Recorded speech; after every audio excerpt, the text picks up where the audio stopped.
Good morning, everybody. This is episode 2 of Vicious Truthers. My name is Trent Walker. And my name is Dennis Moyer. All right. And Dennis, what do we have on topic today? So we're gonna hit a general topic of common respect today and the lack of it. Um, we're gonna hit a couple different specific, um, you know what I mean, angles. Um, and just why do we think it's? Because I personally think that common respect is declining rapidly, and I just want to talk about possible reasons as to why we think why it's happening. And Well, yeah, like between like in the public yes, in the or public, and like everything, like common respect, like as a general topic, and we can hit it from like in public. And do I you think you said something about like general respect in humans, like when they're playing COD and stuff, and how nobody has any for anybody when there's a screen in front of them. So, Well, let's uh, talk about that. Uh all right. what do you what do you think about it? So are we talking about Call of Duty? Yeah. All right. Well, I think it goes along the same lines as like Facebook. Dude, anybody can say anything and they don't get punched in the mouth for it. You know Oh what I'm yeah, saying? that's true. And So they be like saying some really wild things on there. seriously. But like video games, like you put time and effort into them and there's a lot of emotion gets it. Bro, I got pissed. I've rage quit. Not many times. It kind of takes a lot to get me to that point, but like I've rage quit before. Like there's emotion that goes into it, and people Mhm. know that. And people know that they can stick a thorn in that fucking weak spot and there's nothing you can do about it. And that makes you even more mad knowing that you can't control the fucking situation. Yeah. Yeah, So like sometimes like the things I hear in a COD lobby, Call of Duty, for anybody that doesn't know what COD is, all right. The things that I hear, I mean, they just catch it. sheesh. Sometimes they just catch you off guard. And you're just like, it's just gonna be one of those games, you know? The best part is like when they're talking shit and then you kick their fucking ass. I love it. You're like, what happened there? Can you explain that to me? What happened? I like the fact I think the best adaptation that Warzone 2 made, uh, contrast to Warzone 1, is the fact that they have proximity chat. Yes, it can get annoying, and especially for streamers, you got those uh, dickheadish people. You know what I'm saying? Who Yeah. will just go around saying things that could get you banned, and that is a whole nother aspect of the whole. People have no respect for other people because somebody could be up and coming on, you know what I mean, streaming or whatever, and they could be doing really good. They can be really proud of their shit. They could have like, you know what I mean, 2,000 followers, and they never thought they would have 100. They could be so proud of it, and then somebody comes along saying something that they shouldn't, and it goes live on their stream, and they get banned Mhm. and lose everything they worked for just because Yep. somebody thinks it's funny. Like Yep. there is zero respect for some people. I've met some cool people online too, like single, and I'm gonna call him out because he would love to hear his name on this for sure. Um, me and you played with him on a random game, I love single. dude. Fell in love with him, and I've played with him almost every day for the past like 3 years since then. You Yeah. know what I'm saying? He's a genuine dude. So like some people do have respect, but like, why do some people break it so far? And I think it's the fact that they can get away with it with zero consequences. I think yeah, like they have some sort of like freedom, right? Because when you're walking around town, like and I don't know about you, but I'm generally nice to everybody, right? I think that everybody deserves respect. You're born with it, right? It's not until you lose it. And I've said that before. Agreed. And and then when you're in the game, they just the chains off. So hell let loose, just whew, they can say whatever they want, not get in trouble for it. And it's just like, uh, sometimes it's a little much. and I got to be like, all right, I'm logging off. And there's there's definitely been times when I was streaming where like there was a lack of respect between me and my friends where I'm like, all right guys, hey, I'm streaming, right? And then they say something pretty absurd and I got to stop the stream and it's like, damn, I'm only 5 minutes in and someone said something. And, it is what it is at the end of the day. Like, what am I going to do to control someone's mouth and how they think or how they say something, right? I Yeah. just got to be like, all right, well, I'm stopping the stream now. And it is what it is. And, um, it would happen like we're in a COD lobby and someone's saying some obscenities and it's like, all right, I gotta stop the stream because it's just a little much. And I Yeah. I could definitely like I know why some streamers they'll turn off or mute people and they'll go play quads and whatnot. Um, Yeah. and I get it. Like But you, they're afraid. but what's really sad, man, is I have cried laughing because the banter with the prox chat is so fucking funny sometimes. But like streamers like literally have to mute everybody and it takes that whole aspect that could make that game so much better away just because somebody wants to say some stupid words into a mic when they play the game. I will never understand that. Yeah. And I'm sure you could like someone say something and you can say something back to like get them to try to stop saying that or just run away. And I do know that like Twitch will review, right? If something comes up, someone doesn't like it, and Twitch gets a hold of it, they put it in an actual review file, same as like YouTube and stuff like that, Okay. Well that's right? So awesome. the I didn't know that. yeah, which is okay, but it doesn't mean like there's still a process where they're gonna stop you from being able to stream while they're reviewing that, Yeah. you know, or they might Possibly like losing bring it up followers. like, yeah, so like that's kind of scary. That's especially for streamers who that's their livelihood. There was a streamer I was talking to a while, or not talking to, but I was watching his stuff a while back, and he was like, "Dude, I'm done. I'm done streaming. Like this is too much." He turned video games into his livelihood, and the lack of respect from human beings because he's tired and it's not the way he wants to play games and do things like that. Like Yeah. it hurt him. Yeah. Um, and then they stop watching him and stuff like that. And he's doing other things in his life, but he just doesn't want to put on the fake person anymore. Doesn't want to put on that outfit. And people were mad at him for that. Like, that's a human being. And you're mad at him? Like, get over yourselves. Yeah. Seriously. Well, it's what about like in the workplace? Speaking of my single, my Xbox just notified me that he's online. All right, so I'm sorry, that was off topic. So, you said respect in the workplace is definitely something that I wanted to bring up also. Um, I mean, it's different. Like, It's really hard for me to speak on because like I've seen so many different types of jobs. You know what I'm saying? that's Um, fair.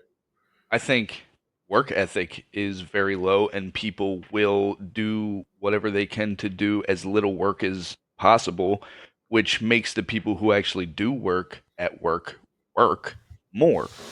You know what I'm saying? And I think Yeah. that in itself is a form of uh, disrespect, lack of respect, however you wanna call it. I don't know. Yeah. So okay. So let's look at it this way. What's in terms of respect? What's your experience for um in the military? Like the as a subordinate walking into the military, what was your view and like what did you experience in terms of respect, like from the community, from your peers, from your leaders? Like how did that affect Gotcha, you? gotcha. Peers, it was it was pretty good. A lot of civilians have no idea. what we do in the military. And a lot of times, especially as an infantryman, when they ask you what you do on a day-to-day basis, sometimes it's really fucking hard to say. You know what I mean? Because Yeah. dude, it's different all the time. Sometimes we'll be cleaning, sometimes we'll be out training, sometimes we'll be doing paperwork. Like it's different. Um, so like they're curious, and you get to talk about certain things that you want to talk about if you want to talk about that with them. Um, so on the civilian side, I think you get a lot of respect for being in the military, but I think that's kind of obvious. Um, Peers in the military, like I've met some of the best people in in the world that anybody could ever meet. You're one of them. I I've appreciate that. also, of course, man, we wouldn't be sitting here, you in North Dakota, me in Pennsylvania, talking on the same podcast if it was any different. It's So, fair. It's fair. yeah. Um, but there, I have also met some of the grimiest people on my same level as like peers in the military. Um, as a You know, whole, I I think it's as a whole, go I ahead. think it's good, but it's clicky. The military is Okay. very clicky. Like people hang out with each other, and like it turns into groups, kind of like high school. Honestly, A little bit. I think it really that's why there's like such a team building aspect to things. yeah, Um, but um, yeah, to just hit back up on that peer aspect you were talking about, how you meet some of the greatest people in the world that you respect, you know, really the just the idea that they could do no harm type thing. Um, yeah, but and then the some of the grimiest people, I think that really goes back to like the fact that you meet that those people every day in your life, right? You're either meeting someone who is a nice human, generally nice human, or you're meeting a grimy person. I don't think that really changes when you join the military. People put it on a pedestal like, oh, it's if you join the military, you're automatically better, or you're automatically like trained to be a respectful human being. But in reality, like maybe it's just more targeted in the army or in the military than it is anywhere else. But just seems like I agree 100% with what you're saying. I think just it's just the same in the army. There's good people and there's bad people, and just because you wear the uniform does not mean that you deserve respect. yes. And I think that also goes to like some people you're just not going to align with, like Yeah, of there's a certain type of person that you're going to want to be friends with. You know what I'm saying? So course. that could that could totally change depending on who you are as a person walking into the military and going about life. I've seen people change completely. I know one Oh, soldier yeah. who, when he came in, um, he was getting messed with like really hard, and I was in the 82nd, and we were like the best company in the 82nd at this point. We actually, our platoon specifically got chosen to go and compete with 3 RCR, which is the Hmm. Third Royal Canadian Regiment, Yeah. and we competed in their Hill 187 competition and actually won. Oh, Um, that's awesome. because our platoon was being talked about so much, and we were literally chosen for that, and it was a great experience. Um, I just went off on a rabbit trail and can't There's a remember gentleman in why. your company, a private in your company that was getting messed with. Oh yeah, I'm sorry. So he was getting it Yeah. hard, man. A lot, like a lot of people did, but he was getting it really hard. And I went out back one time, and he was just sitting there like crying. And I went up and talked to him. I was a specialist at this point, and I was like, "Yo, listen, I know it's really rough in the beginning, but it gets better, man. Like the moment that somebody else who is newer than you steps in, you're not gonna get all of this grunt anymore, I promise."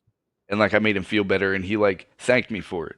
And he talked about it for a while, but there was one point in time where he started telling some bullshit stories about treating females in the army poorly who outranked him, who were NCOs when he was like a brand new private, and that other male soldiers around him laughed and didn't correct him. which I think is fucking bullshit. I never, and he had a couple stories like this. Women are actually pretty protected in the army, and you know that Hmm. for a fact. Yeah, Like yeah, they really are. Um, and the fact that he was saying these things, bro, we had like sergeants, staff sergeants, platoon sergeants laughing, joking around, like thinking that this shit was funny. I lost all respect for him. Everybody started loving him after that, and he turned into the biggest fucking douchebag ever. Started treating me damn, like shit after I was there for him. You know what I'm saying? damn, So like sometimes when you put the uniform on, it can actually turn you into a worse person than you were before. I believe that 100% wow, because you get this false fucking sense of pride. Just like those stupid fucking cops that hide behind their badge and they're dickheads to people for no reason. yeah, That ruins people's outlook on police. But the army has those people too, trust me. yeah, yeah. No, I agree. I and I'm gonna give a story that is totally opposite from yours. That the uniform can change you. Uh, and you know this person. We had this gentleman come into our company right off the get go, was not respectful at all, thought he was king shit. Um, and it's funny because he went to our first sergeant and one of our staff sergeants goes in there and or squad leaders goes in there and he sees old private not standing at parade rest for this first sergeant and he says, "Oh, okay, I'm going to take you to Walker right away." Yeah. So brings him to me and I had to humble him at the beginning, and all three of us, me, you, and that other Hmm. uh, section leader at the time, we Gotcha. really put a lot of effort into that person. And step by step, slowly but surely, he gained the understanding that like he isn't the best there ever it was. Like it took a lot. You know, some people were better than him because of knowledge. Some people were better than him because of um, tactics or sheer discipline. And he had to. A lot of times he came up as number two, and I think that really taught him some good lessons. Like, you know, I that it agree. takes more than just um, physical talent to be good at something. And his whole life, he was number one. Like he was treated as number one. He was given the number one spot. You know, well, not given. He had to work for it, but like he Of course, wasn't. I know what you're saying. Yeah, and he didn't have to work as hard as everybody else to be number one. He had some raw talent about him. Hmm. And when he put that uniform on, he really found out that he had to put a lot of effort into his life to be number one. And now we see him, he is number one. He is Yeah. really, really, really great. And I think that Fantastic. just goes to show that like um you can change and you can change for the better. And I would say that like you can change for the worse. And it's about like it's about like how much energy you're putting into yourself and what type of energy you want to receive. Like that person that you're talking about, I mean, maybe they were just trying to fit in, you know, and because of that, it really dictated who they became. They did 100%. They couldn't take the ridicule. Yeah. And I was just about to flow into that. It falls back on leaders, man, and how they bring you up. You look up Hmm. to your leaders, man. When you're a private and you see a sergeant, you understand that that person has worked and Yeah. gotten themselves to that point, and they have something to teach you, or they better have something to teach you, or they're failures. You know what I'm saying? But that Yep. happens also. But like, you also have the douchebag leaders that like let people get away. It's a whole mix. You have a whole mix of good and bad, and that breeds good and bad. You know what I Yeah. mean? Yeah. And I think that there's good that comes about the bad as well. Like, you know, it just anywhere Agreed. you go, you're going, no matter where you go in life, you're probably going to experience some toxic leadership. And uh, I think that that also breeds. really good leaders. I'm not saying it's a good thing, but I'm saying that I think the great thing about it is some good comes out of it. For Uh, sure. I've had some really, really terrible leaders. My first job, or second job, working at Heaven on Earth. It was a restaurant in uh, Oregon, and I had a really bad leader there who treated me like just garbage and expected me to do more than I was paid for, and like didn't develop me at all. Like I, there was a place I was going nowhere at, so I left and I eventually joined the army, and the army gave me everything I wanted, but there were some trials, there were some not great leaders there too, and Yeah. they molded me to who I am. Just goes to show that like everyone's got something to put in your toolbox, and it just 100%. depends on how you use it. And it comes with it starts at like the respect line. you know like Yeah. there is something to say about like respecting the idea that everyone has something to offer. It's just about how you're perceiving it and where you're finding it you know I agree. Um, the uniform, joining the army, serving, doing something can give you purpose too. Because in Oh yeah. man, it changed me 100%. I'm gonna give you a quick little background of why I joined. Okay. Um, I was legitimately homeless for 3 months, living in my little '97 Ford Taurus hatchback. It was like a little bubble car, long as shit, and the back seats folded forward. So like, I got a mattress pad, put it in there. I had a bag of dirty clothes as my pillow, and I was just living life. I was working in a landscaping job on the railroads, actually, getting covered in creosote, and which is a preservative that they used on wood for like railroad tracks Yeah. that ended up getting outlawed because of its cancer causing properties. So I would have that like covering my body, and I didn't have anywhere to shower because I lived in my car, and I did that for 3 months.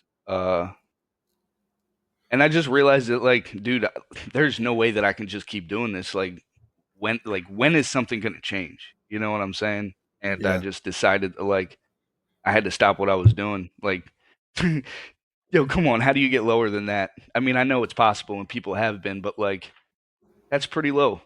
You know what I'm saying?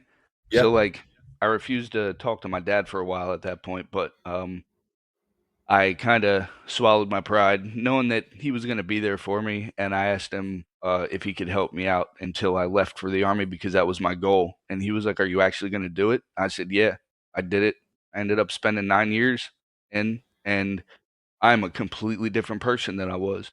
I learned respect. I learned um, responsibility. You know what I mean?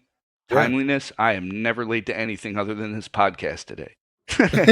You know what I'm saying? Punctuality. So like, Punctuality. yeah, Who you are. punk. Yep. Wow. So yeah. Yeah. Like, I mean, and people probably respect you more as a person now than they did back then. Or Well, yeah, because all I was doing was drugs. All the money I was making with that landscaping job, I was literally doing anything I could get my hands on, anything that made me wow. feel good. Like I was just in a spot where like I was making okay money at that landscaping spot, but Yeah. dude, I And had for you no to say guidance. that, like I would have never guessed that when I met you. And just to give you guys a background about how me and Dennis met, we were at basic training, and I think I don't know, I really hunkered down and like actually found out who you were around like week 3, week 4 when things started to taper down. Yeah, Um, and he was making bird noises and formations, fucking he pissing was me making off. you so mad, Oh dude. That was man, and I so was one of those funny. people that's like, dude, I am not trying to get messed up. And I'm a bigger guy, so I knew like if anybody was going to get messed up, it was going to be me. Yeah, Like they would just guess that it was me making the bird noise. This is what was going through my mind. That I would be making the bird noises, and they'd be like, "Well, you can make bird noises. I bet if I had a jelly donut on it, you'd make bird noises for that too," or some shit like that. Just to they hurt me fucked or with you whatever. so bad about that too, man. So I'd be in the back of formation, like, who the fuck is making the bird noises. Can you make the bird noise real quick? Yes. Thought there was a bird just like up in the rafters or something. Like that's what I No, the really drill thought. sergeants would turn their head. I don't ever think they figured out that it was a soldier. I think they always just thought it was a fucking bird or some shit. I don't know. I never got caught doing I know. it.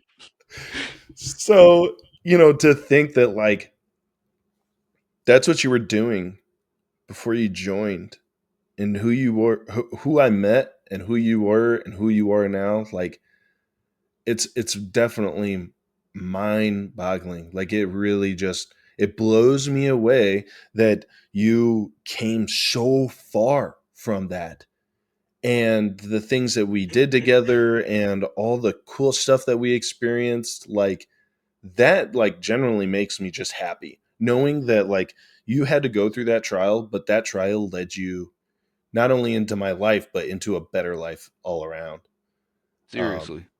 and I would say that like in terms of respect, like you know there were people in our company that definitely, there were some people they didn't like. There were some people that didn't like me for sure, but when everybody got around you, like you were just a like the person. They were willing to follow you no matter what.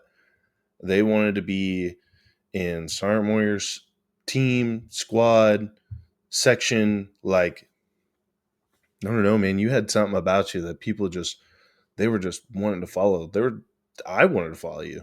I mean, you got something deep down inside you that you just gain people's respect and loyalty. So for anybody to ever treat you with disrespect, I was like, whoa, like you're barking up the wrong tree. Like, don't talk to him like that. I'll I kill you. appreciate that a lot. Because, like, I don't know. I going back to the whole general respect type thing, and like you said, it's not the general respect is not earned. You give general respect. You know what I mean? Yeah, you're born with it. You earn disrespect. Yes. I will Yeah. show everybody respect. I will say, "Sir, ma'am." I will, dude. I like if that bothers you, I won't. You know what I'm saying? Like I don't care about your ideas about any of that stuff. Like if it bothers you, I'm not trying to do anything to bother anybody.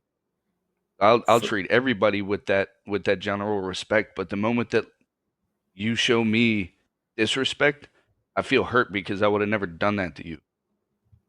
I think there's people out there that really just enjoy disrespecting people. Like they get enjoyment out of like the drama or the conflict or something. It's weird. I turn into a monster that I do not respect though when that happens. Well, I mean, Honestly, yeah. And like I think a lot of us that know you have seen that person come out, and I don't think it's wrong. Like whoever has that coming to him deserves that fully because it takes a lot to pull that person out of you. And yeah. so they were either antagonizing you for no reason. I mean, I remember you yelling at me one time. I think we were in the tent and we Did you fart in you my guys face or some shit no, like no, that, no, no. dude? Not that No, time. cuz I know exactly what it was. We were walking to go get smoked by Akana Oh, and you yelled at me because you were like, you just don't care about anybody but yourself. You were saying some things because I was getting a smoked by Akana for just talking back to him and saying some yeah, I things to remember him. this because you and Chacon would fucking poke him, and then he would get mad and just fuck Yeah, everybody up, and you guys yeah. giggled about it, but we all hated it I so know. I'm much, man. sorry. And no, I'm dude, it sorry. is what it It's is. just Like, it's funny to think about. Like, fuck, what we sweated a little bit. It was yeah, annoying at the time, but like, it is kind of funny. yeah. And like honestly never thought that he would make that a group thing when it first started when we first started poking at him. But man, I really just all the time he would make me mad and I would just like to prove him wrong on some things and then he'd be like, "Okay, well I'm just going to smoke everybody." And I'd be like, "Why?" Yeah. But So and then I'd say something like, "Well, didn't you say this before?" that contradicts what you're saying now, and Yeah. he would just go off the rails. He'd be so pissed. So, one of the leaders that we talked about who also likes to poke him, there was Hmm. one time that we were over there, and one of the other team leaders said something just joking to Chacon, or to that other leader, you know what I'm saying? Hmm. And he sent it to our platoon sergeant at that time, and it made the platoon sergeant really mad. And that other leader who sent it up to the platoon sergeant was like joking about it, but I was like, I was basically laying into him, telling him like, it's not even how I feel. Like, there are privates that are about to go get smoked because a team leader said something just joking around. Like, the whole Yeah, situation I thought was fucked up. Like, why are yeah. privates getting fucked up for something a team leader did? That's not cool. And I was like, there were definitely times where I was like, does this leader like truly respect the people that they're leading? Like, um, or like it would boil down to something like that. Like, what are we doing right now? Why is everybody getting messed up? I remember we were laying out radios and doing serial numbers, and we were packing stuff up, and we were like, "Hey, are we good to go?" And our platoon sergeant was like, "Yeah." And then we were like, "All right, cool." So we sent everybody home, and then it was either me or another NCO asked our platoon sergeant something, and he got all poopy. Like, it was obviously in a joking manner, but like there was some seriousness to it. He got really upset, and then he was like, "Where's everybody at?" And we're like, "Well, you told us to send them home, so we did." And then I was like, "Bring everybody back." And then we came back for a formation for 30 minutes, and then he was like, "Send everybody home." Like, what just happened? Well, yeah, but he was also yelling about the fact that he didn't say to send the people home, and he was so mad that we sent people home, but like there were Yes. legitimately 7 NCOs that heard him say it, and we were all standing around him saying that he said it, and he was like, "No, I didn't. You guys just hear what you want to hear." Like, Yeah. bro, there were Yeah. 7 people that heard you say that, man. Like, you literally said, "Send the guys home." That was your sentence that you said. We went back into the after we actually sent everybody home. We went back in the office, and like I'm like sitting there, and he wanted to have a conversation about it, and I did not. I was like, "Hey, sorry, like I don't want to talk about this right now because like you just lost a ton of people's respect from that. Like they're mad. Like why did you do that? You know for a fact you said these things. Like I don't know why you brought everybody back. Like we're clearly upset. You clearly think you're in the right, but I'm telling you right now you're in the wrong. And I don't I, want to have this conversation." I think he knew he was in the wrong, but he was just at a point where like he was too deep, and he would never Yeah. admit he was wrong. You know that. Oh He yeah. was He never was wrong. very Bro, adamant about never admitting that, yeah, never let NCOs admit they're wrong. But yeah, like, dude, admitting you're wrong, like shows a sign of growth to some extent. Like, yeah, geez, you yeah, you can be wrong. You can take ideas from the bottom, across from you, and above you. Like, yeah. I remember, oh man, I had this soldier before you had. Well, no, yeah, no, it was before you had arrived, but he was in third platoon, and he's actually a warrant officer now, and really, really, really, really love this soldier. Probably one of the best I know who soldiers you're I've talking ever had. about. Okay. He flies And Blackhawks, right? yeah, yeah. Yep. And anyways, so he was smart. Really, really, really smart and I love disciplined. that Like guy. Yep. he would read books, like the regulations and stuff. So he would know verbatim like what he was talking about, and he taught me a lot of things like as a leader. Like taking ideas from him was crucial. So like when we were in the planning phase, I'd be like, "What do you think?" And he would sit there and he'd be like, "Well, what if we did this way?" And we'd bounce ideas off each other, and then I'd be like, "All right, I'm going to take this up, and try to finalize this." And then I'd take it up to the SWAT leader, and bring it to him, and usually we would run that idea. And like sometimes he'd come up to me and be like, "Hey, like what do you think of this? Like is this okay to do? Like I want to do this because it says I can in this regulation here." And I'd be like, "Yeah, you're absolutely right. Like yeah, do it, you know?" Oh yeah. Just yeah, if it, like one of the best soldiers I've ever had the pleasure of meeting and knowing, that guy was just on it. And now he's flying Black Ops, so good for him. Yeah, he deserves to be enjoying life right now for sure. He's a He good really dude does. all around. Oh, such a good guy. And so friendly, like Yeah. never purposely came at anybody for any reason negatively, always like uplifting. Always had a smile on his face. Yes. Yes. Man, miss that guy. I talk about him a Yeah, me lot too. though. I wasn't Um, lucky enough to get too close with him, but every interaction I had with him was awesome. yeah, he's just a swell person. Yes, So well, we indeed. talked about it a little bit earlier, but females are in combat roles in the army, and um, you know, I'm going to be the first person to say that when I first heard about it, I was very unsure. I was not sure if I was okay with it. Um, and it wasn't until I experienced some very, very, very good leaders and very good soldiers that 100% turned my idea around about women in combat roles. And now I think it's awesome. And I think it'll always stand to say that if you can do the job, you should be able to do the job. Agreed. And I don't think that they get enough respect for it. I think there's a lot of people out there that don't believe they should be in combat roles. And here's the thing, like I'm not a small person. Not at Um, all.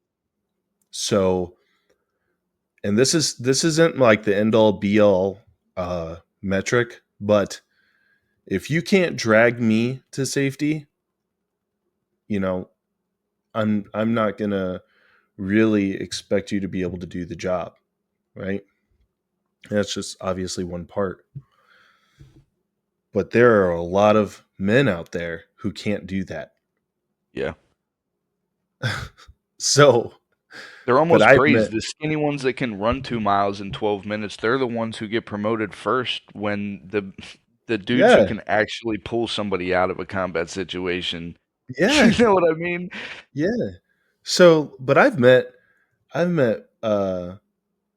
two soldiers, two female soldiers um that I knew in our company that could do that. That did do that.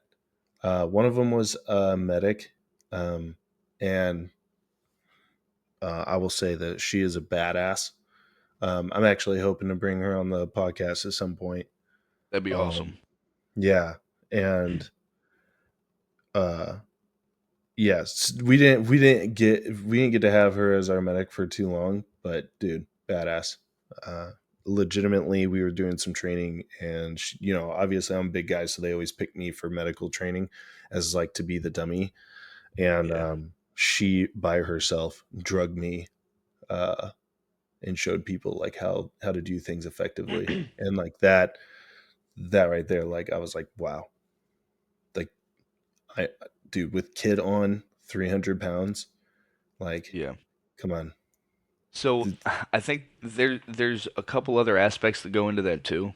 of course. I personally, I believe that if you can deal with the situation properly, that why would you not be able to be in a combat situation if you're as physically fit, can shoot as well, you know what I mean, Yeah, can keep like sanitary issues under wrap because sometimes you'll be out there, but if you can prepare for that and deal with it, you know what I mean? Why not? And a lot of people go into the whole thing that like if a female soldier would unfortunately like get hit or something like that, yeah, that the male soldiers are like proven to save her whether this situation is dangerous or not. They're more likely to head into a dangerous situation to try to save them without clearly thinking about it. But on Okay. that note, I also kind of think that uh, kind of goes back on just the way that people are raised. You know what I mean? Like Yes. why Yes. are females thought about it differently than us? There's It a lot of shouldn't be. aspects that go into that. Agreed, but I Like don't the think like they should be how thought of differently at all. Like they're I what? How agree. are they different? Well, they're not. And actually, it's been proven that women are better shots. Like when they've been given the same exact training as men, they're better shots. Um, they actually go through combat better. They make better decisions. Um, Gotcha. but like there's different aspects to males and females, generally speaking, right? And there Like there there's are. I guess my, and my point my point was more of if you can meet the standard, why of not? course, and that goes for anybody. Like if Yep. you're a man and you can't meet the standard, like bye, Yep. we got Yep. things That to was for do. everybody. Yep. You know, yeah, in that aspect, like no one at any point is treated differently. Correct. You know, so and I think that in the past, like I think, and this is like 100% unfair. Women have gotten such a bad rap. Like the respect for women in combat roles has gotten such a like they're in the limelight, right? And there have been times where I see women leading in combat roles, and I have to stop them and be like, "Hey, like you're in the limelight and you're wrong right now, and you need to fix yourself because there are people watching you. They want you to mess up. Yeah. So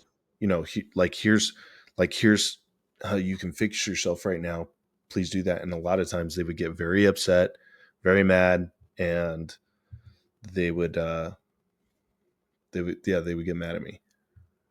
Like, hey, I'm not trying to be mean right now. I'm not trying to say that you're bad at that. I'm trying to help you, like legitimately, leader. I'm trying to be a good peer to you and help you right now. I'm not trying to like downplay you or your abilities or anything. I'm legitimately trying to give you the tools you need to succeed, and you're mad at me for that. That stuff would just I that's think that I think that also goes back on the fact that like some males and again it's all like core value issues. But some males will not discipline a female soldier the same way they would a male soldier. I've seen it happen. You know what I'm saying?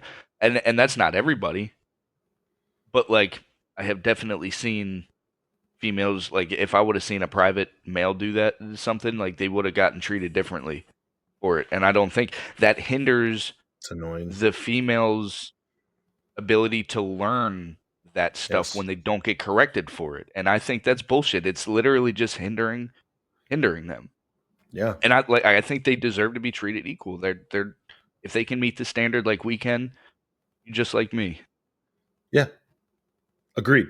Like if you're how do I how do I word this?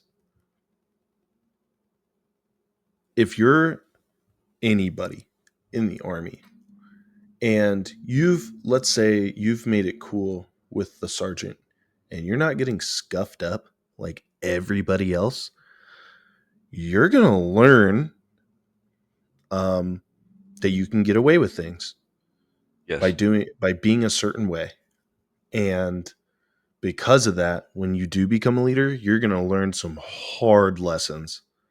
And you may not you may not enjoy that at all. You may be like, oh, that's toxic or whatever, but it's the truth. Like you're going to learn those hard lessons, and you need to be okay with that. You need to respect the fact that like you need to understand that there are leaders out there's a way to lead people out there, and that no one's perfect. I heard Yeah. this the other day. No one's a perfect leader, and it's okay to understand that you're not a perfect leader, but you do need to understand that there's some growth there, and you should be willing to take advice from anybody, and that I've tried to teach some men like how to lead, and they're just like scoff at it, throw it aside, and it's like, hey man, like this is serious, this is real. Like you need to take heed my words. Like you need to really take a hold of this, and then just throw it Yeah. aside, and then lo and behold, time comes to show themselves up, and and their men and women don't want to follow them because of those things. Like I'm just trying to give you the truth. I'm Yeah. not trying to be disrespectful to you. I'm just trying to give you the truth and what I'm seeing. And Yeah. this is what I'm Yep. seeing. And we know, um, this guy, tall, lanky, skinny, staff sergeant, um, Gotcha. would not take a single idea from anybody else. Hated mounted for no reason. Um, And when we brought leadership issues to him, he threw it aside, scoffed at it. And because of that, soldiers hated him. Yes. I mean, it's just ridiculous, man. Yeah. Hmm. What about what about like what about discipline? Like as a individual in life, where's the imbalance of discipline between people?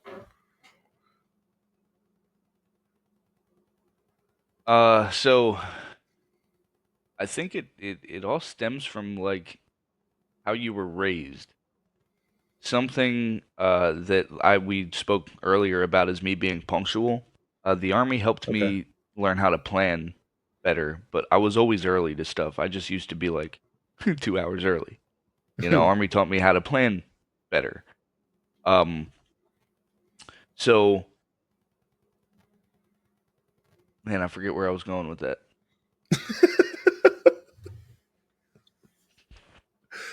The army taught you to be punctual. We're talking about discipline. Yeah, man, it's gone. I had a whole thought that I wanted to touch on, and it's gone. Oh man. Well, I'll tell you right now, like, um, I've always been the type of person to like be early to things. Uh, I don't like being late. I think I might have anxiety from it. But You every reminded me. oh, did I? Yeah, you reminded me. Okay, go ahead before you lose it again. When I was young, my mom was late to everything. And I'm talking about like 30 minutes, 45 minutes. She would Oh make me no. go to church every Sunday, and every single Sunday, we'd be walking in mid sermon. Everybody's Oh turning their no. heads looking at us. That's the So, like, worst feeling. as a child, and I'm talking about I was probably like 10, 11 years old when I was starting to realize that, like, this is kind of annoying. Like, how is an 11-year-old like that's an issue. I don't know. Ever since then, like I've always thought like punctuality was important, and that's where I was trying to get at with that whole thing. Um, some people haven't gone through things in life that make punctuality important. They've gotten away with being late, like you were saying. They get away with Hmm. stuff, and they don't get disciplined for it, so they feel like they can get away with it. Um, there's one leader at my work now. He's been with the company for a long time, very knowledgeable. He's great at his job. He's an awesome person, man. I love that guy. Uh, but he's late almost every day, and like even the new helpers, uh, like notice it. And as a leader, I think that's something that like you got to be punctual. You know what You I'm have saying? to. Yeah. You have to be disciplined. And Yeah, part of that is honestly just having your shit together. yeah, Now, I can get down with that. Like, everybody's got things that happen in their life that may make them late or something like that, right? of course. But when it's like, like you're saying, like every day, okay, like come on, whatever's going on, like get it together. Yeah, Like to me, that's a serious manner. Like if you're late, why was I here early? Makes me, I don't know, it's annoying. Yeah. Um,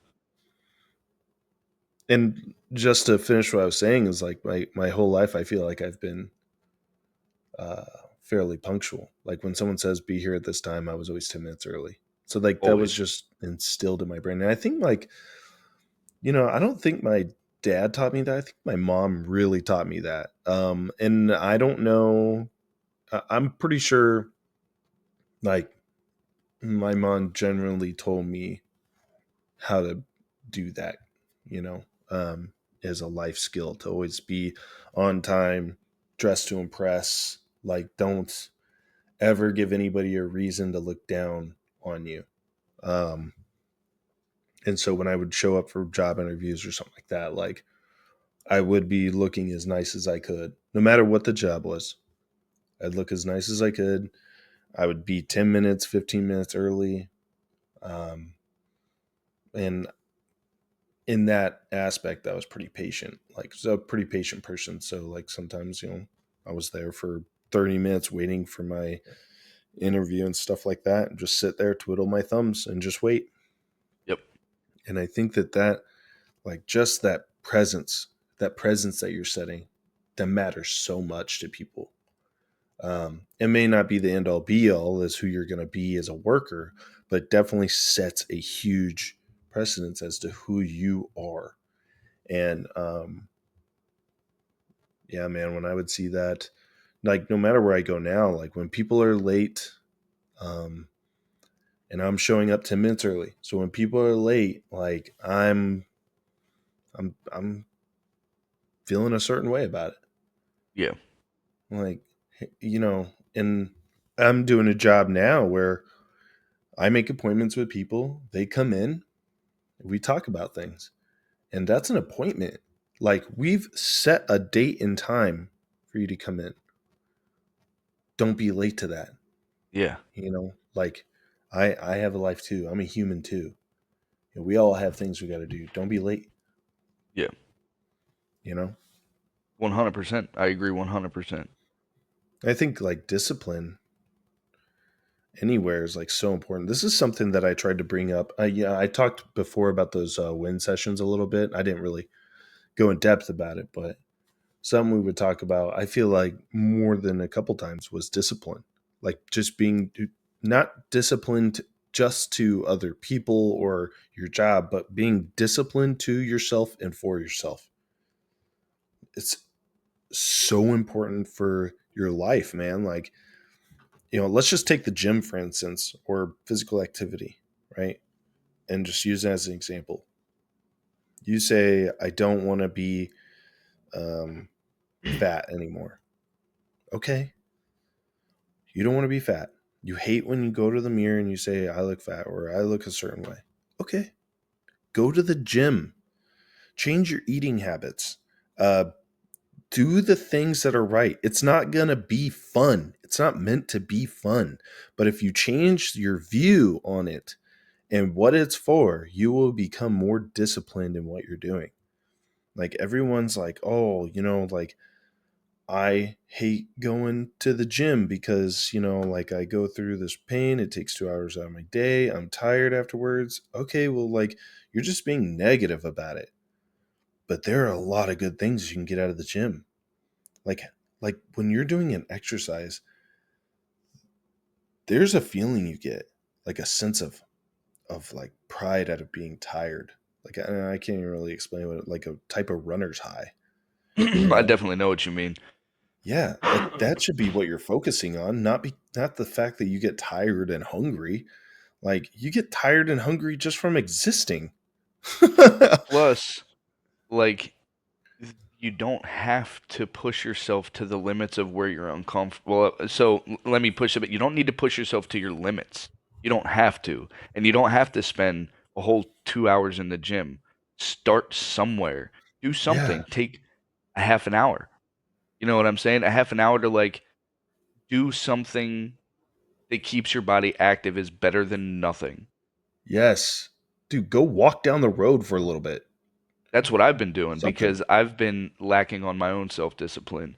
And the one thing that helps me stay active too is my little pup Freya. She's my world. And if I wouldn't take her on walks and hikes and stuff, she would never really get out because I live on the third floor in this apartment building right now. You know what I'm saying? Hmm. So like she's kind of cooped up. So I'll go out and in a month, I would say probably 15 of those days I walk 4 to 6 miles through the woods with her somewhere. You know what I'm saying? So Yeah. like in that aspect, at least I'm doing something and I'm proud of that. Could I be doing more? Hell yeah. But I'm not. But I'm happy with what I am doing because it is helping me positively. Take small steps. You can't change your life in one step. That's impossible. But take small steps and be proud of those small steps. Damn. I love that. That was nice. Thank you. So true though. Like it, when I first started going to the gym, I had no idea what I was doing. Zero clue. Um, and it started. Let's see. I've always like gone to the gym in my life, but it was like different. It was like for sports and stuff like that, or for PT or whatever, right? So I never knew really what I was doing. Like no one really taught me how to be effective in my goals at the gym. And when I really started hitting the gym hard was when we went to Europe, and I was in there every day. Never took a well, I can't say I never took a day off, but I rarely took a day off. And I didn't know what I was doing. Like I would literally just spend 2 hours in there a day doing whatever I was doing, and there would be like weeks where I would hit like 3 arm days, 2 chest days, and 1 leg day. Like that doesn't even make sense. Yeah. But Yeah. I just was doing it because someone was like, just go to the gym, you know? And when I got back, like I tapered off a bit, because I got a family and work and everything. So I taper off the gym and I wasn't staying disciplined in myself.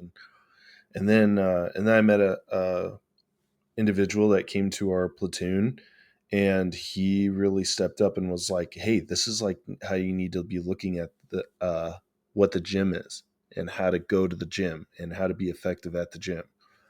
So then when we got to Kuwait, I was in there every day except Sunday. Every day except Sunday. Go to the gym, go to the gym, go to the gym. I had days slotted out what I was doing at the gym. I was watching YouTube videos how to like maximize my efforts at the gym. But I still didn't know everything, but I was taking steps, right? It took every day there to understand different things about the gym. And when we got back, um, a powerlifting coach reached out to me, a really Okay. good guy from Chicago. And he was like, hey, when are you going to let me train you?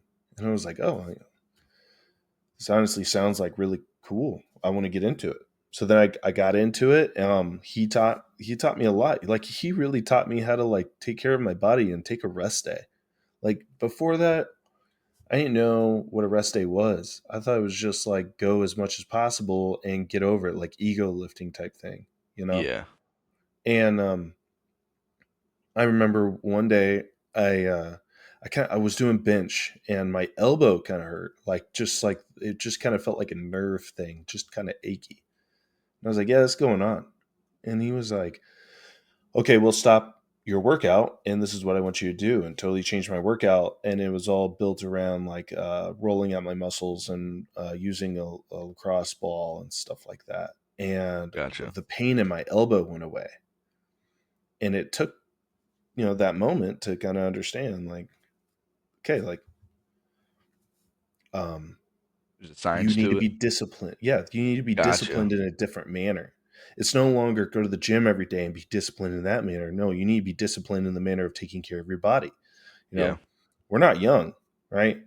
Yeah. Like we're every year you get older, and you need to take care of your foundation. And your foundation, it starts with your bones and it works to your muscles, all that stuff. And so that's where I learned that. And then I stopped powerlifting because it was just making me big and heavy and slow. I really liked powerlifting. I thought it was fun, and I was going to do a competition. That was my goal. It ended up not, simply because like I got inside my head about it, and I was just getting too big as a soldier. So then I went and worked with this other coach, and this guy was he was in the 75th, and he uh, he was awesome. Guy was so nice, and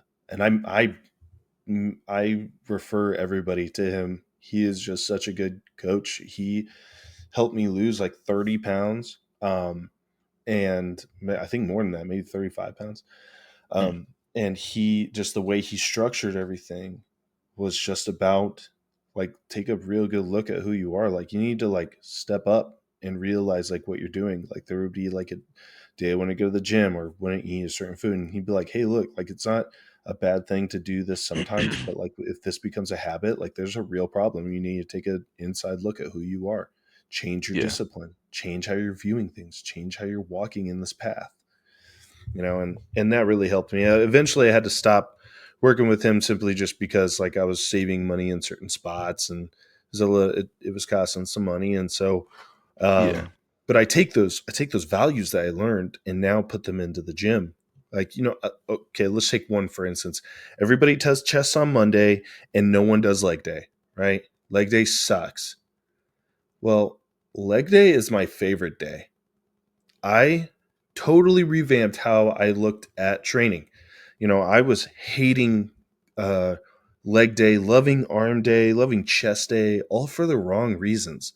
Like, dude, a 225-pound bench, like, I'm sorry, but like, I don't care about that. I don't even care about a 315-pound bench or even higher up. Like, good for you in your goals and getting there. Like, honestly, great, Yeah. but I care about your, 400-pound squat, or, Yeah. or higher, whatnot, like whatever you're squatting, like that's what I want to know.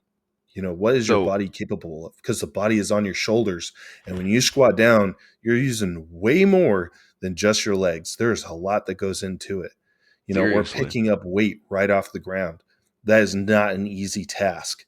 Yeah. And to put your body through that strain, that's what I want to know. Those are the types of lifts that like I get excited about.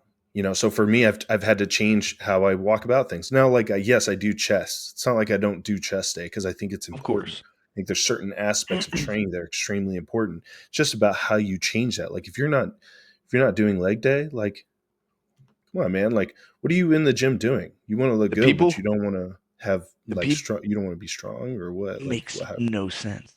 Yeah. you know, I don't get it. I Um don't.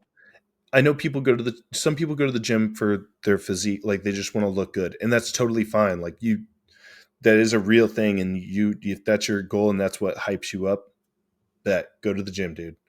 But if you aren't making it functional, then it just doesn't make sense to me, and it never will. I'm sorry. agreed.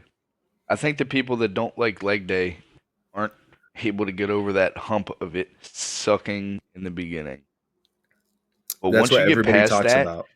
and once you get past that and your legs start to get stronger, when I was in Iraq, I loved doing legs, man, because I realized that my legs were stronger proportional like to my body for some reason. Yes, I don't know why, but I ended up squatting 385, which my and like deadlift for was only you, 395. Yeah, and I was 170 pounds at that time. You know what I'm saying? yeah. Like I have video of it happening too. Like I loved leg day. I loved it. I just ego lifted, and every time I'd be in the gym, I'd hurt myself. And the last time I hurt myself, I was with you, and I don't even really think I was That doing was anything too crazy. yeah. Well, you were Military, doing strict pull-ups. military press. No, you were doing pull-ups when you hurt your back. Is that what you're talking about? Or you're talking about your shoulder. So like it was all kind of the same thing though. Mm, Dude, it was yeah, so weird. I couldn't tell exactly where it was coming from, and they couldn't tell me what was going on with it either. But it that started really with was weird. pull-ups. Started with pull-ups, and then that military press brought it back again. And When then I you're was in just Jordan, right? that. So the pull-ups happened in Jordan, and then the military Yeah, press happened when we were back in Kuwait. yeah. Because you were in some pain. You're like, we were in Jordan, and then when we got back, uh, you were like, I think I'm good to go to the gym now. And we did one lift, right? Like we went in there for like one or two lifts, Nah, I think and we were there for a couple weeks before it came back. oh, okay, okay, Yeah, because I was taking it really slowly. I was taking it really soft so I wouldn't hurt myself again. But it just gets to the point where once you get stronger, you're like, oh shit, I can lift this. And then you put it up. And then your body's like, come on, man. yeah. Like you put me under enough strain. Like I'm kind of tired of this now. I think I'll go home. Yeah, exactly. I need to get back to the gym, but I need to like just to do something. I can't go Yeah. back into the strength training like I was doing. I was so strict I wouldn't move my body at all. You saw me in the gym like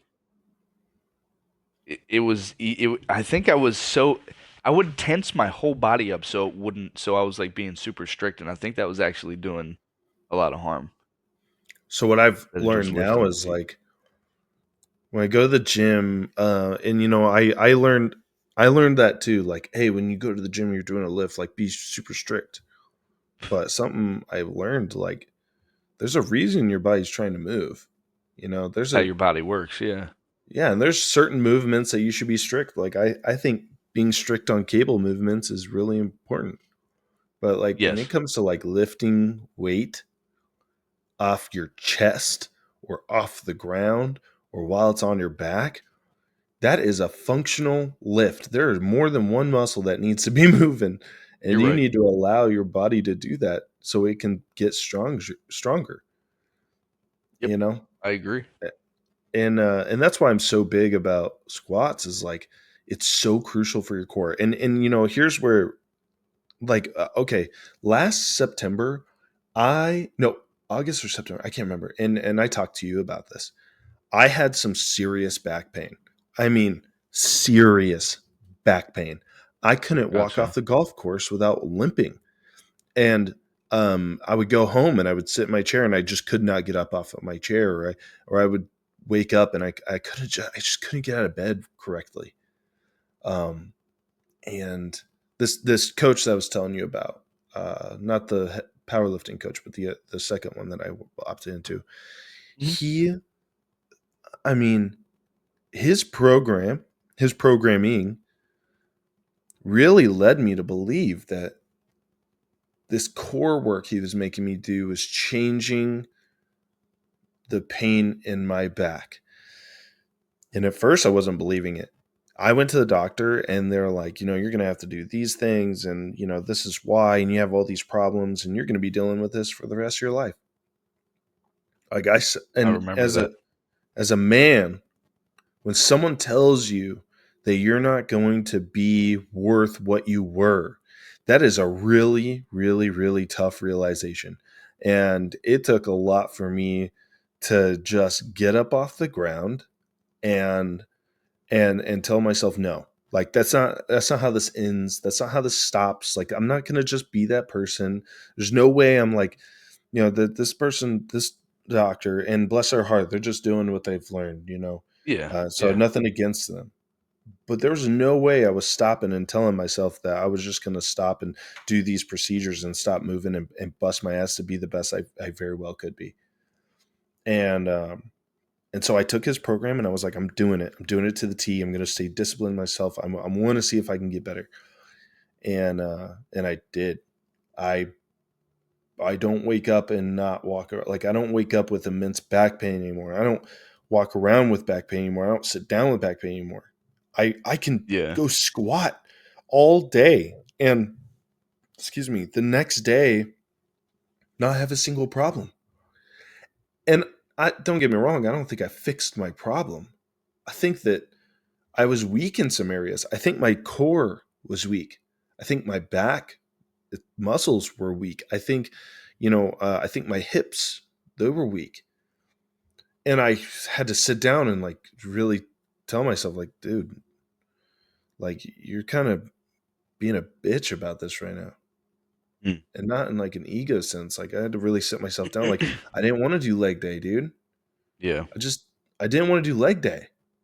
And the when I changed my outlook, my perception on what leg day could do for me, I started doing things differently. I started being more disciplined myself in the gym, and I I feel better.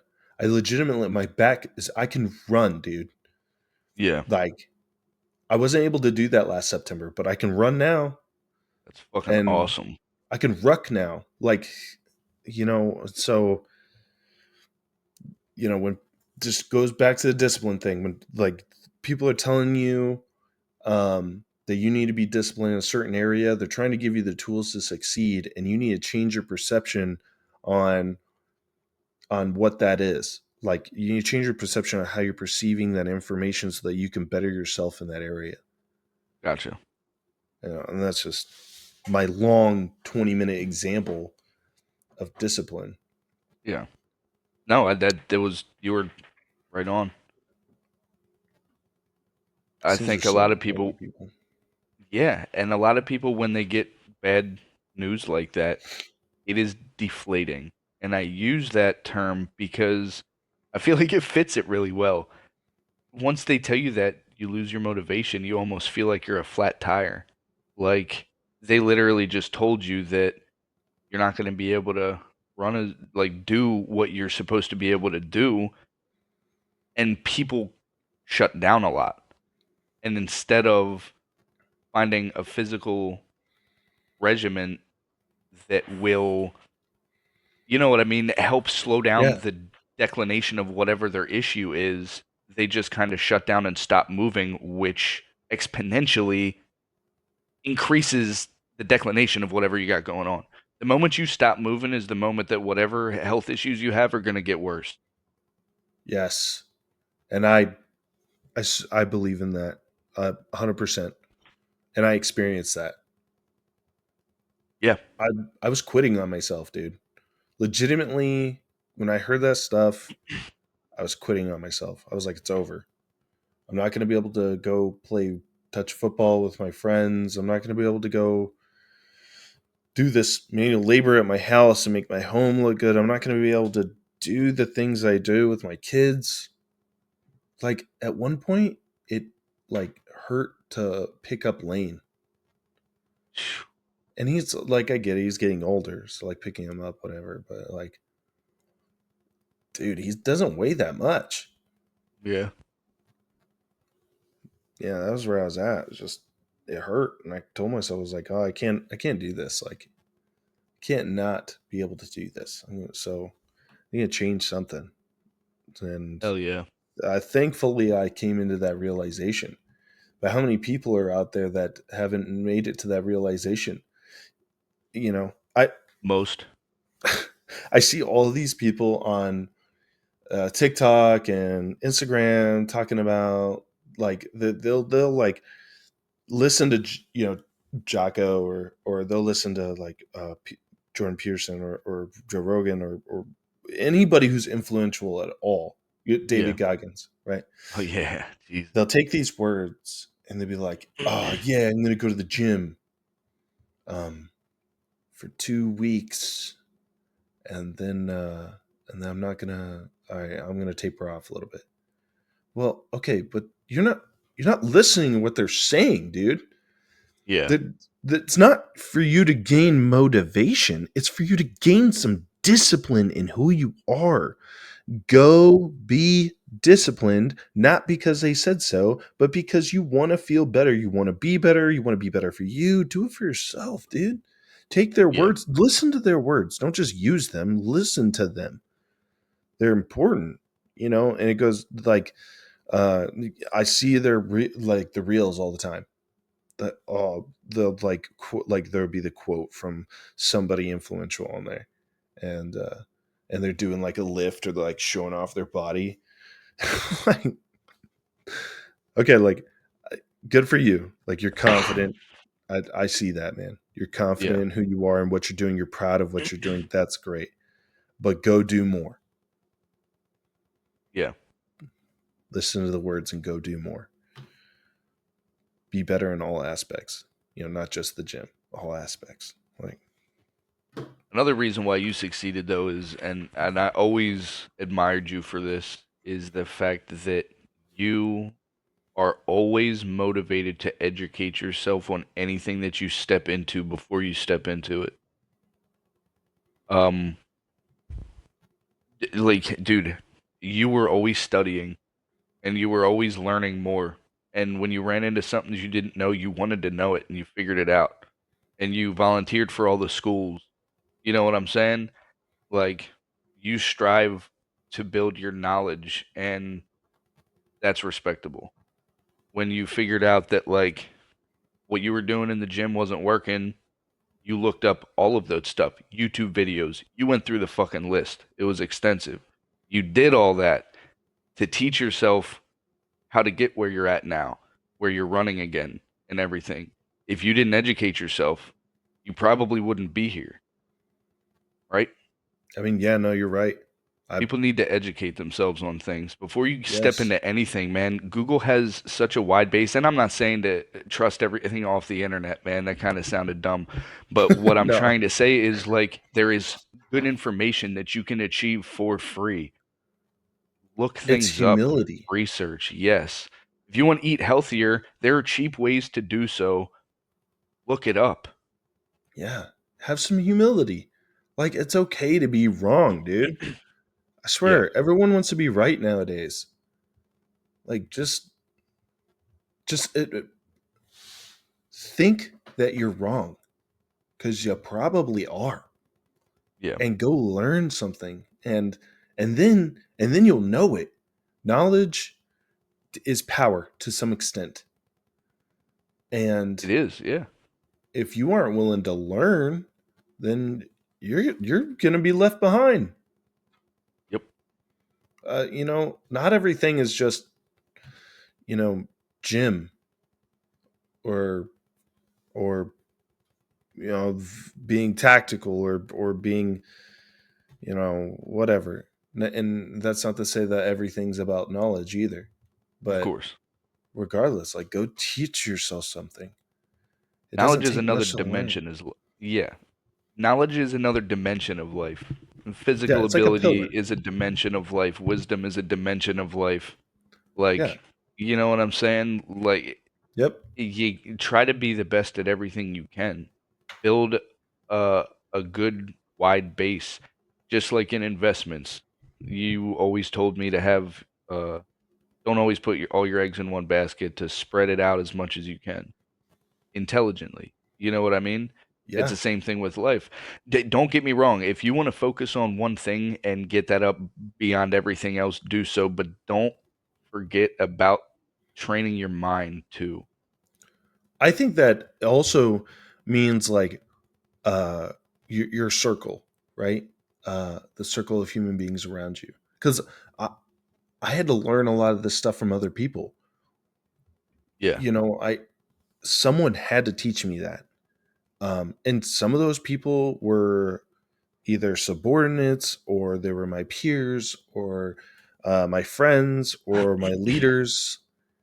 But you gotta find people to strike an idea that there is something you don't know that you should know. And let's go back to the other squad leader in our little circle in Colorado. Hmm. He taught me a lot about finance. Yes, me too. Wow, the amount in it. He taught me a few things. He taught me how to approach leadership, and he taught me how to look at finance, how to change my view on finance and what I'm doing in my life. And, um, he taught me some really good life lessons just in general, some good advice. And sometimes he would just take me under his wing and he would show me things. And,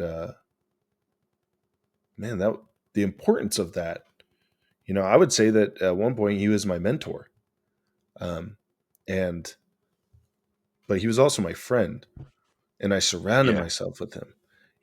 I put you in my circle as well. Yeah, I love Like that guy. the Yeah, the because I learned a lot from him too. yeah, and like, let's just, I would say that we had our own circle, you, me, Mhm. and him. And the things that I learned from you guys, just the discussions that we had, the amount of intellect that I would get from those conversations, you know, the comedy that we would implement into it, you know, You gotta uh, keep it fun. yeah, right. Like I'm not going to say that I'm a witty person, but I'm probably a bit more witty than I used to be. Um, and that's all Same. because of you. That's just it's just fun aspect that I like to put in All my. me.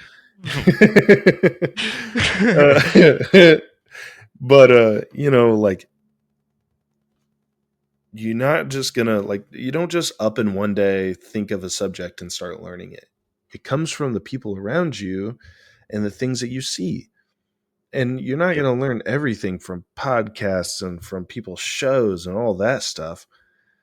Like, you're going to learn some hard life lessons, and that's going to prompt you to look something up. But if you're not looking that knowledge up or looking at ways to be more disciplined in life, you're going to be left behind there, bub. Sorry about you. Yep. Life's going to continue moving forward. You can ask Erica, man. We'll be talking about something and something will come up and like it could even be a word that I don't know what means that everybody uses. And I will I will go on Google right then, look it up, and then understand exactly what the word means or the thing we're talking about or something. And what what boggles my mind is that there are so many people who like really want to know something that they could take 2 minutes to Google and figure out. On their But supercomputer. exactly that they carry everywhere with them. Yes. Dude, I see it every day. Every day. There are, and you know what? I was this person too. When I was a senior in high school, someone asked me what I'm going to do afterwards and how am I going to get there. And my words were, I'm going to go to Southwestern Oregon Community College and I'm going to wrestle.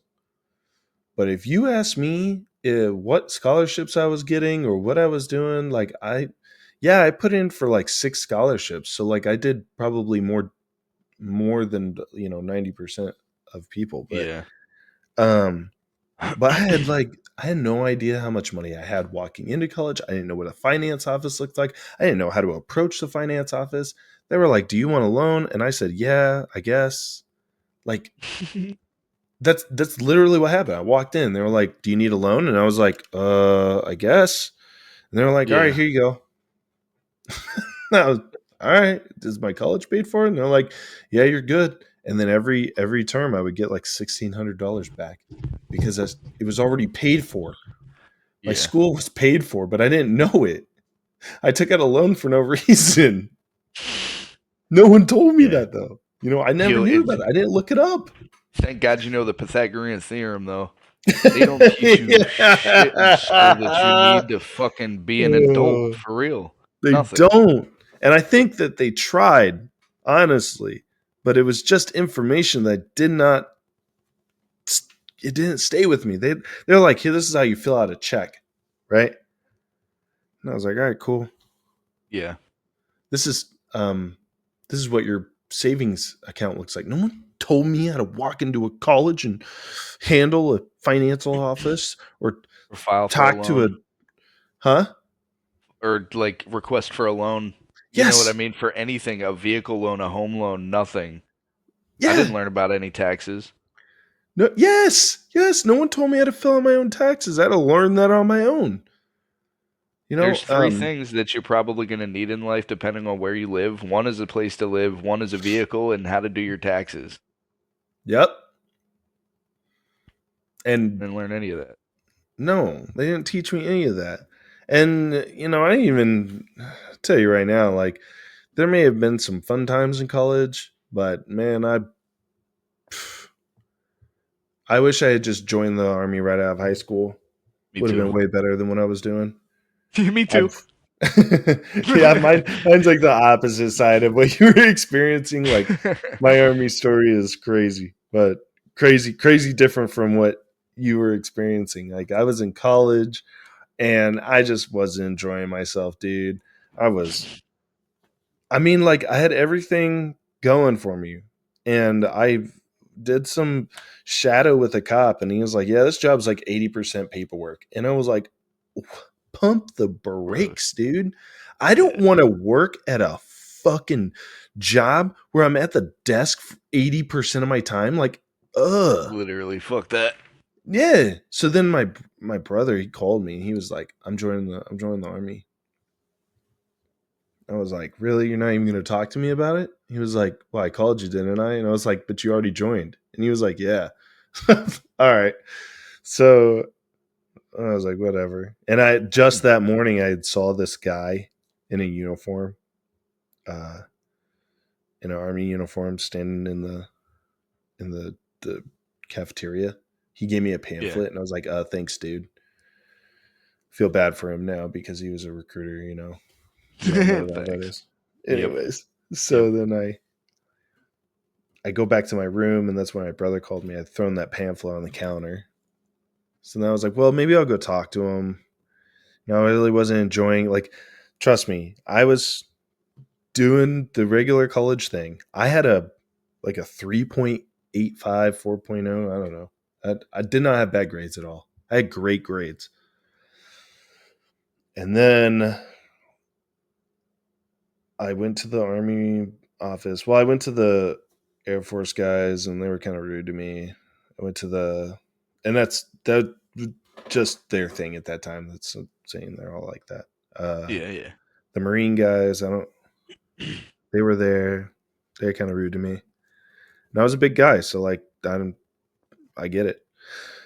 The Navy guys weren't there, and then I went into the Army office, and uh, they were like, "What's up, man?" And I was like, "I want to run around, shoot guns, and blow shit up." And they were like, "Okay, you're gonna be infantry." I was like, "All right, bet." And then they were like, "Do you want to be a ranger?" And I was like, "Sure." And they're like, "Do you want to be special forces?" And I was like, "Sure, bro. I just look, man. I just want to run around and blow shit up." And they're like, "I bet." So then that's it's all history from there. Hell yeah. And that was best decision I ever made.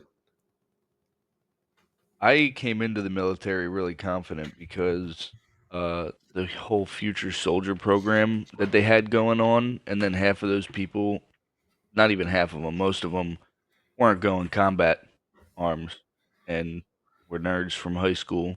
And the recruiters quickly learned that I was a step up above. I was a step above them at this point. Like I was ready to go. I got the 18X contract for the special force and everything, and I was motivated. And a lot of times they would have me lead a run. They'd be like, "Hey, we got some stuff to take care of here. Just take them around the usual thing," and I'd be leading a leading a bunch of people who weren't even in the army yet, not being in the army yet.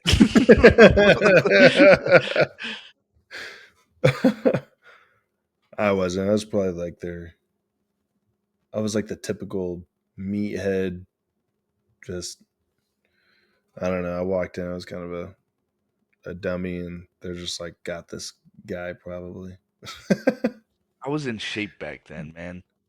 I was too. Like I was in really good shape back then. the picture that you posted not too long ago, man.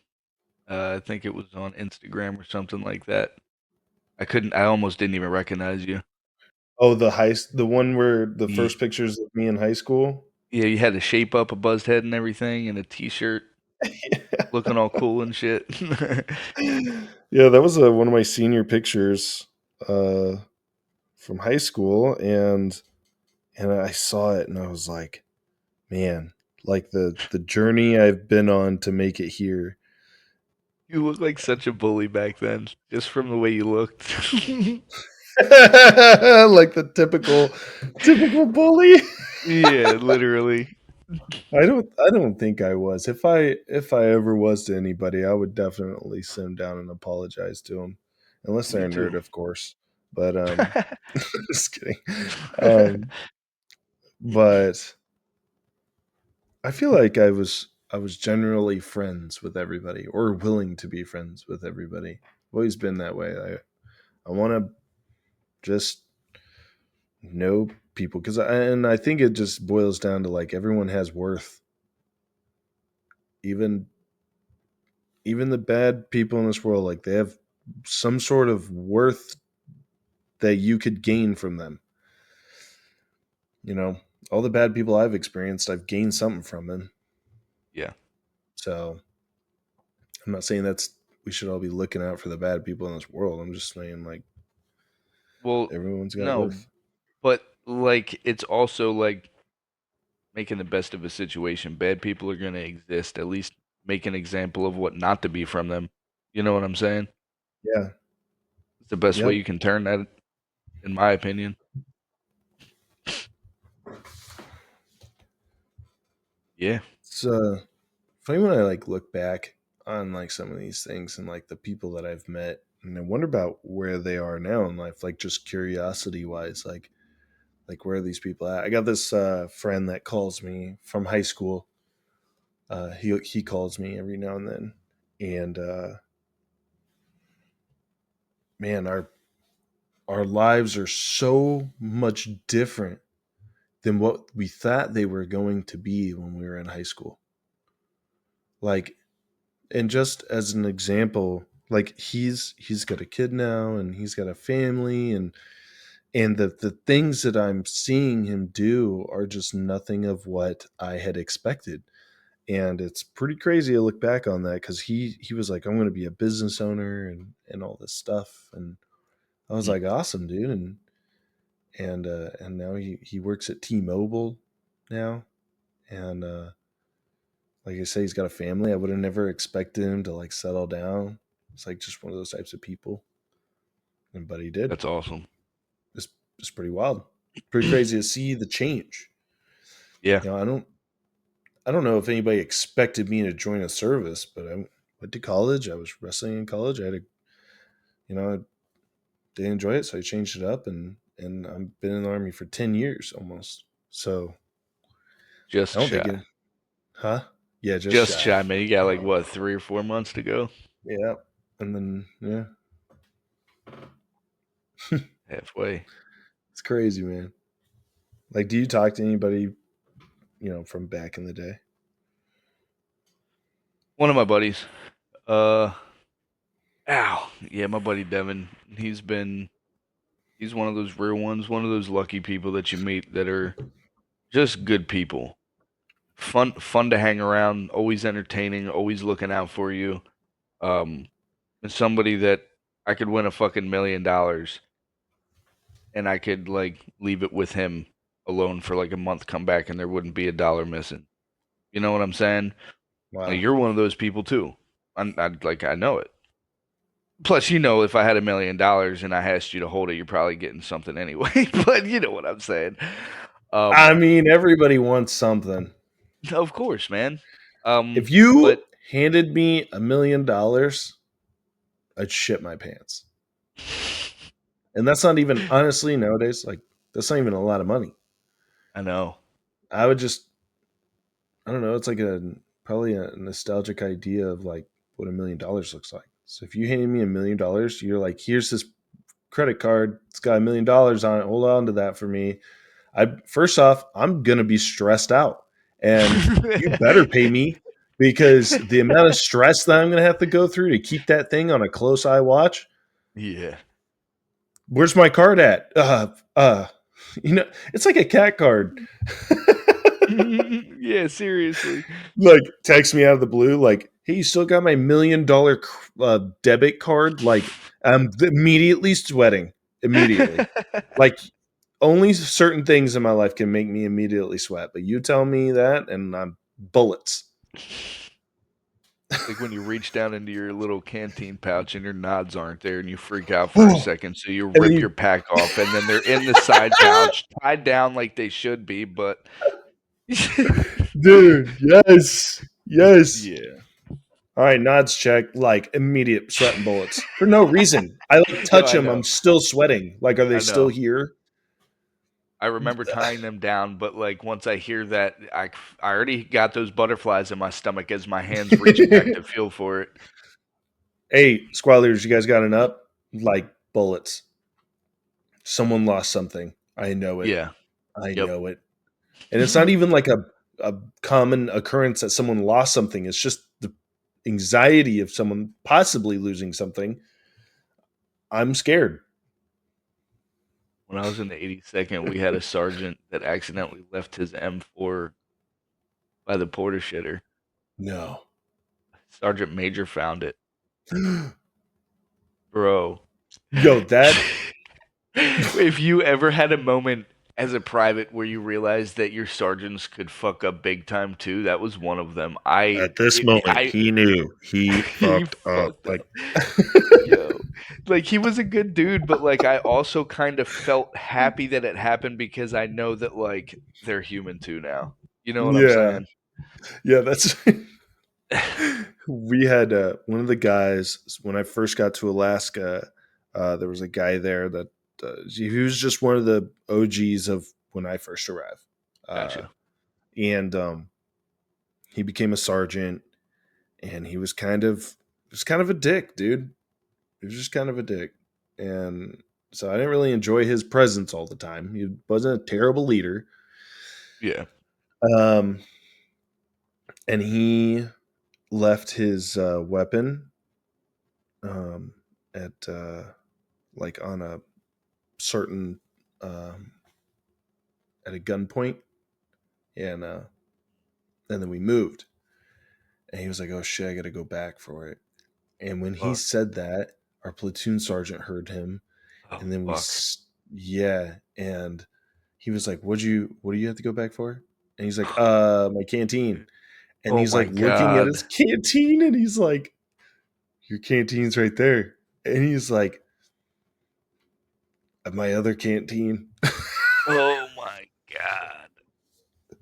Boy left his weapon there.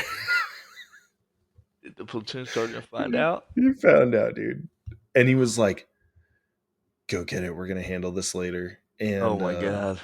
I know that it was handled because he was called into the office and everything, but I don't know how it was handled.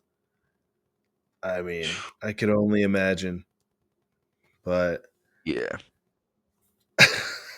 God damn, dude. and so like when you say like, yeah, it feels good to see that those people are human in some fashion. Like that guy was like one of the people that I had to watch as a younger soldier, and so to see him get kind of scuffed up on some human behavior, like I was like, all right, like he messes up too, you know? Yeah. Yep, yep. Yeah, and I didn't want to see him get fucked up. And I don't even remember if I did. I'm pretty sure they handled it like how they should have, professionally, away from the eyes of the subordinates. But um I didn't want, like, he was a great leader. I liked him. But it's just a comforting feeling watching somebody else get stung by a bee instead of you. Yeah, yeah. No, I know what you're saying. Um, okay, so there's something that we were like talking about a couple days ago, but we didn't really like go too in depth on it, and I'm kind of glad because I wanted to save it for the podcast. Okay. But what differences as a male do you feel between shaking a man's hand and shaking a woman's hand? Aha. I like this topic. I think You did. I think I was You the brought one it that up, thought about it. So, but I didn't again, want us to forget it. of course. Now we spoke earlier about equality and everything. Um, Hmm. but there's one thing that is um always different, and that's shaking somebody's hand. And male and female. Some men have a strong, firm handshake, and some don't. And I do my best not to judge about that. I was raised to, but like, you're probably a great person. You know what I'm saying? But when it comes to Yeah, a female, like, I'll always shake a hand firm. That's just how I shake hands. Always look somebody in the eye and shake hands nice and tight. Now, a female, like, sometimes they will shake your hand like that, and other times they'll do the little fingers up thing, or like just reach out to like touch your hand a little bit. And I feel really bad every now and then because I go to shake a hand and then I think I go a little bit too firm, for what they were trying to do, you know what I mean? So I like Yeah. back it up, but at the same time, like I don't want to reach out to shake a female's hand who has a firm grip, and then I just touch their hand and they are thinking differently about me. You know what I mean? So like, there's always that anxiety about shaking somebody's Yeah. hand. Yo, not to mention, like I have decently small hands, like short fingers, short, fat, stubby fingers. You know what I mean? Yeah. It's tough When for I you to shook, hold one of them BKs. yo, yes, the Whopper Junior was made for men like me. Now, shaking your dad's hand though Oh my was god. really funny because like there was no room for me to curl my fingers at all. So like he just kind of grabbed like My a dad's got the mannequin's biggest hand, you know what hands I for mean? no reason. Yo, they're like Jack Link's breakfast sausages on his fingers, man. For real, they're massive. I don't understand how he can even. He's got to be careful masturbating, I'm sure. But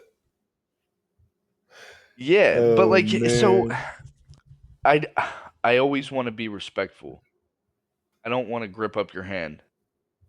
I also don't want to give a dainty handshake if you're expecting a real one. I want to treat you like an equal. So like I don't know. I'm kind of in a situation again. I'm not trying to be a weirdo. Like I'm not trying to disrespect you for any reason at all. So like I don't know. That's something that has always been awkward for me.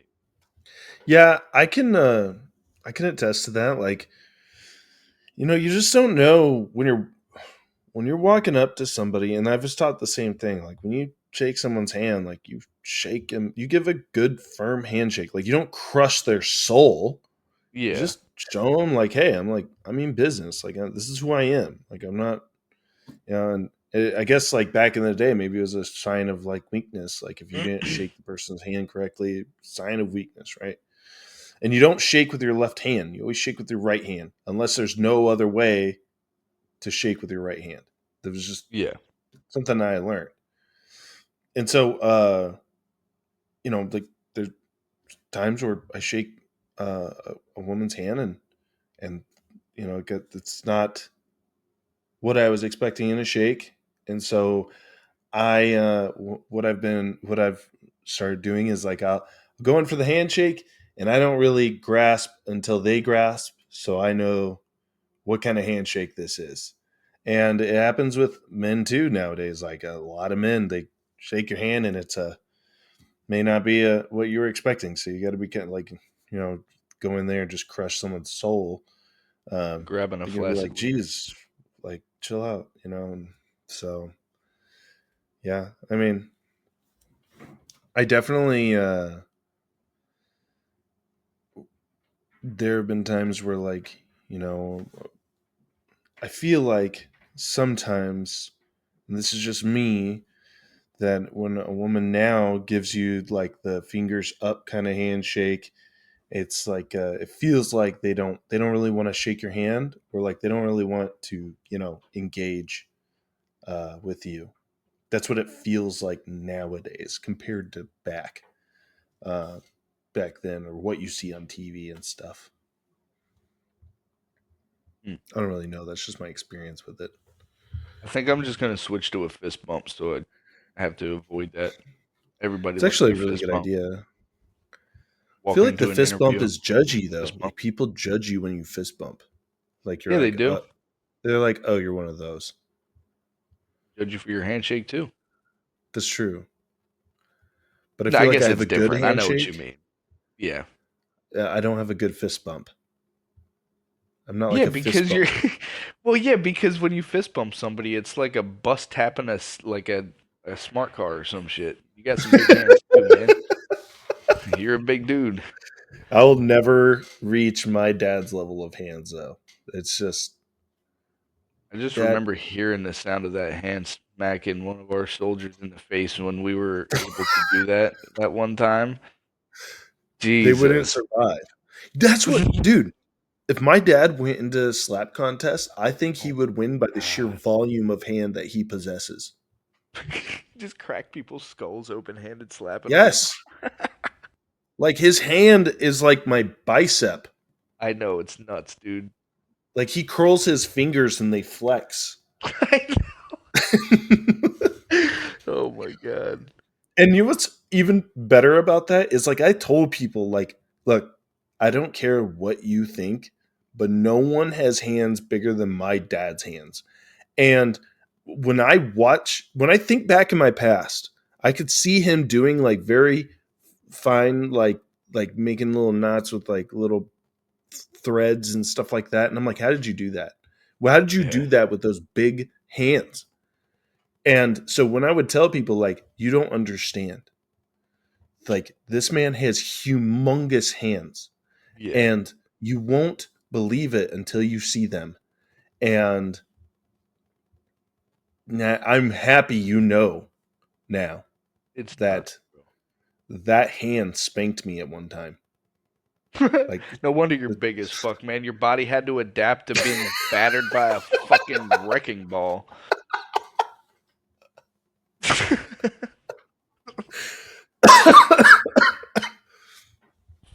yeah, I That's mean, fucking funny. isn't that insane? And he's not like a giant person either. You know, he's like 5'10". Um, I mean, he's stocky for sure. Yeah. But his hands and forearms are dumb huge. Think that's from being a rancher his whole life. It's got to be just out there, just wrestling bulls and I don't know, fighting horses and shit. I Just do remember imagining. like when my dad was breaking horses, like he would like, get off the horse and like make him like figure it out, like he's pulling down on the reins, like yanking them down a little bit to get their attention. And I'm Yeah. like, man, that's a that's 1,000-pound creature. And my dad weighs, I don't know, buck 50 at most, and he's just out there manhandling it. There's just, and he'd be like, "You messed up. I'm gonna spank you." I'd be like, "Oh, oh," Oh fuck.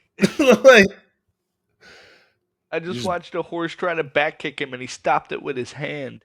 That thing's about to hit me.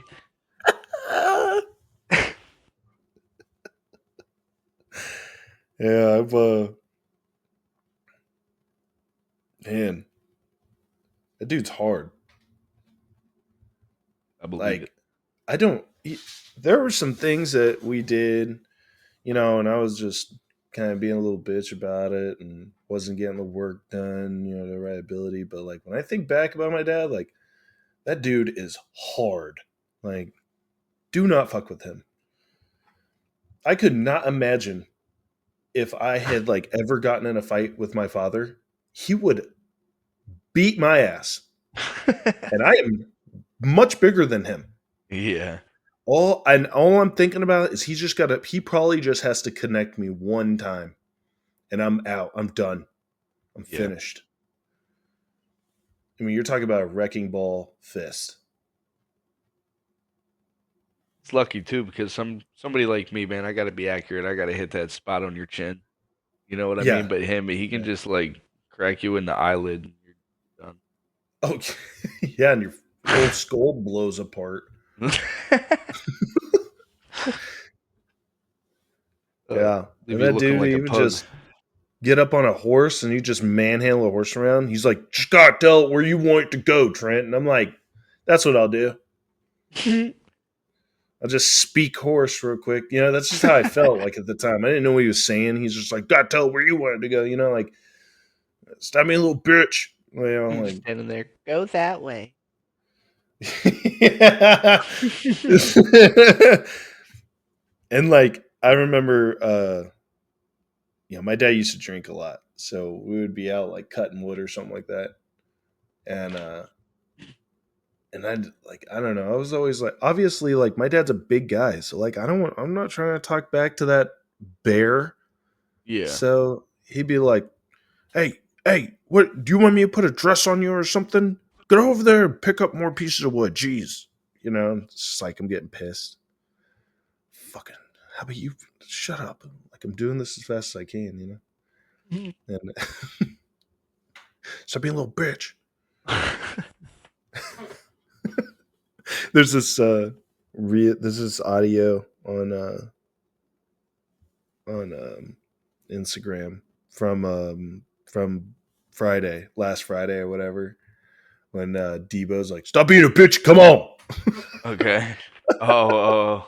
And I'm just thinking about my dad. Stop being a bitch and come on.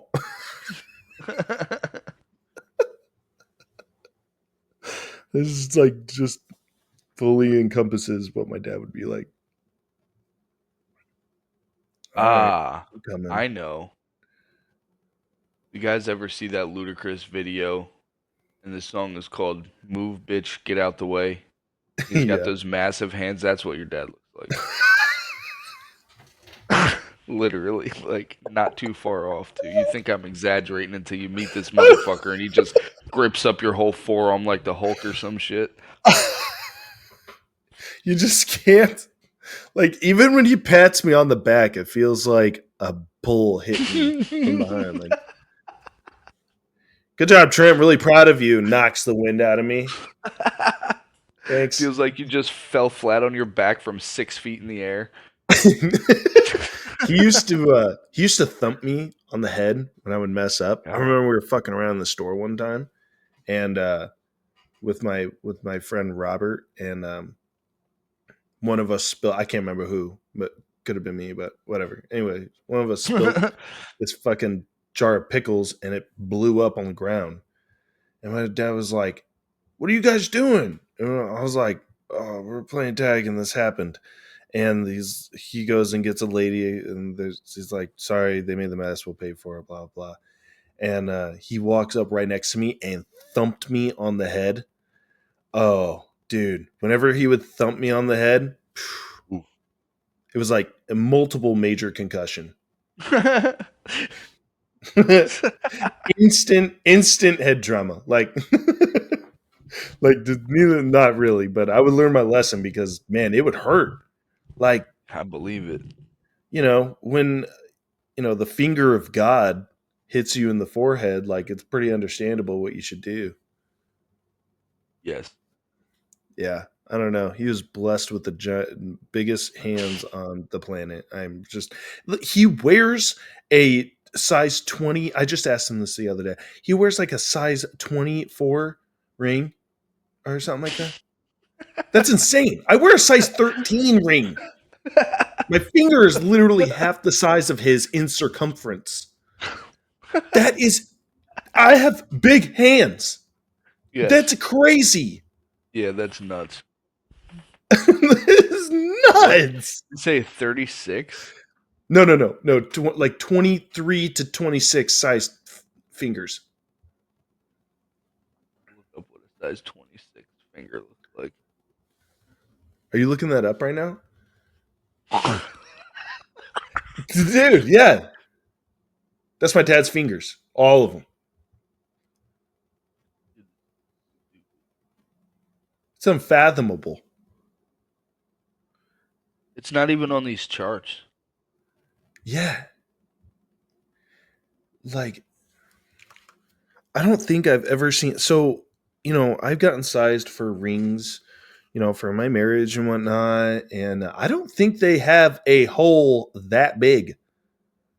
I don't think they do either. So I'm looking up this ring sizing chart. The He biggest probably ring. had to go to a blacksmith to have him forge a ring that big for him. And they had to make new tools because of him. The ring was so big it had to be formed by Mjolnir itself. They say a size 14 is 23 millimeters across. And that's the biggest one that's on this chart. Let me see. That is crazy. Like the size of the key ring holding all the fucking ring sizes on it. Like, if you think you've gauged your ears big enough, you haven't. My dad's fingers would not fit through your gauged ear, however big you think it is. It's weird big. Weird big. I agree with weird big. I mean, good for everybody else that didn't have to get, you know, flicked in the forehead by an oncoming semi. But that's what my childhood was like. Not really. I mean, my dad's a really good dad, so he didn't beat me, I promise. He took care of me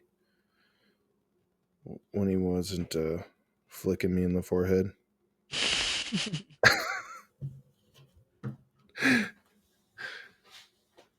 I still haven't met your dad. Yeah, that will be a I good can't wait to meet for your dad. sure. Oh man. So are you still planning on coming to visit at some point or what? Yeah, I am.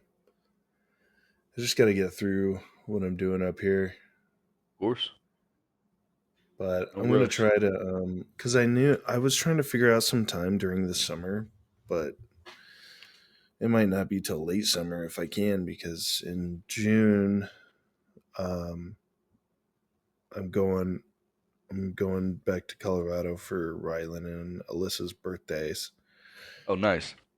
Yep, and then we're going to Disneyland, and then I'll be down in Colorado for a week after that, and then we got the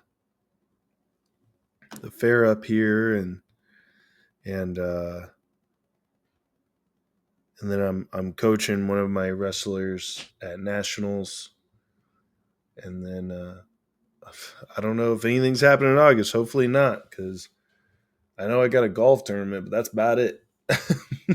Gotcha. Have you ever golfed before? A little bit. Not. I couldn't even tell you anything about scoring or anything. I used to Yeah. work on a golf course when I was like 15, and I got free golf. And the manager there, there's a bunch of like lost and found clubs that have been there for like a very long time, and he just made me a whole set from lost and found clubs and was like, "Here you go."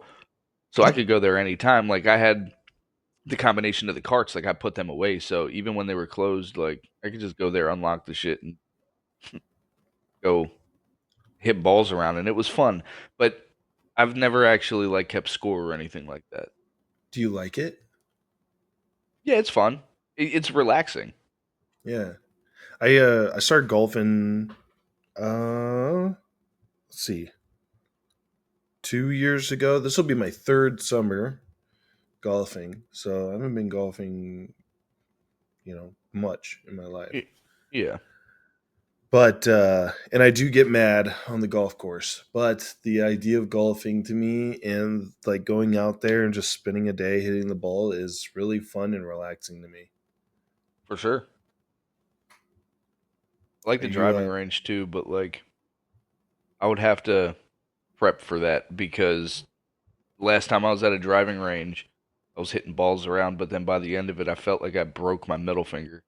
Like for the next couple of days, it hurt so bad, man. what? Yeah. Well, Broke just your because middle finger? when I'm getting out there, when you get your swing down and you're starting to like hit them straight, you're like, all right, let me put some power behind it. So you try knocking some. Yeah, it's a driving range. You can't not swing hard sometimes. You know what I'm Well, saying? So yeah, like, okay, okay. yeah, I don't Can have your you dad's explain to fingers, man. me? Can you explain to me how you would go about breaking your middle finger? How hard are you gripping the staff? So I didn't break it, Okay, but okay, I um, get what you're saying. Like you're saying I it hurt guess afterward, but so. My dad taught me how to grip the okay. club, so I know how to grip the club. But how I'm holding it, like most of like not the power, but like what's holding on or something. My middle finger is like holding on to it, so when I swing, it's like not letting it move away from where it is. If that makes any sense, it's putting a lot of Okay. pressure on my middle finger, just like how I hold it. Gotcha. Um, Gotcha. yeah. Okay. That makes sense now. Plus, like not doing anything like that, like fast motion type stuff with my hands in a while. Yeah. and then swinging the club. And they had these big ass fucking stupid ass clubs, and I hated it. So I just switched to a 9 iron and was just hitting balls super straight with that off of the green. Not off of the green, off of the fucking, you know what I mean. Yeah, Not off we of the should tee, but off of the grass itself. we should go golfing. I'm down for that, man. You, you should look into getting into golfing again. I bet you'd really like it. I There's just something about it. I don't know. I really can't explain it to you, but just yeah, it is relaxing for sure. I want to get into river floating because I got the Schuylkill right next to Oh, me, and I have two river floating. kayaks. Yeah, I love so going down the river so much. I know me too, man. And Back in the day. Oh, go ahead. my little, no, you're good. My little brother does it like every summer, and last summer he was asking me to go, but like I didn't. But like now I'm definitely when he invites me, I'm going, man. Man, I love just flowing down the river on an inner tube. Oh, Yeah, that is that's what they relaxing. all use. Yep, that's what they all use. But since I have kayaks, I'm not gonna go out and buy a tube. I'm just gonna sit and float. Kayak. Sit, float, take a chest with you, throw some ice in it. Mm-hmm. Mm-mm. That sounds so nice. Me and Alyssa I'll have a used to do bunch. that on I don't even remember the Umpqua River or something like that. Hmm. They just whole day you just go down the river. It's like 4 or 6 hour float Hell yeah. on the river all day. That's a good time. I want to fabricate this. I want to fabricate like a little shade for my kayak too.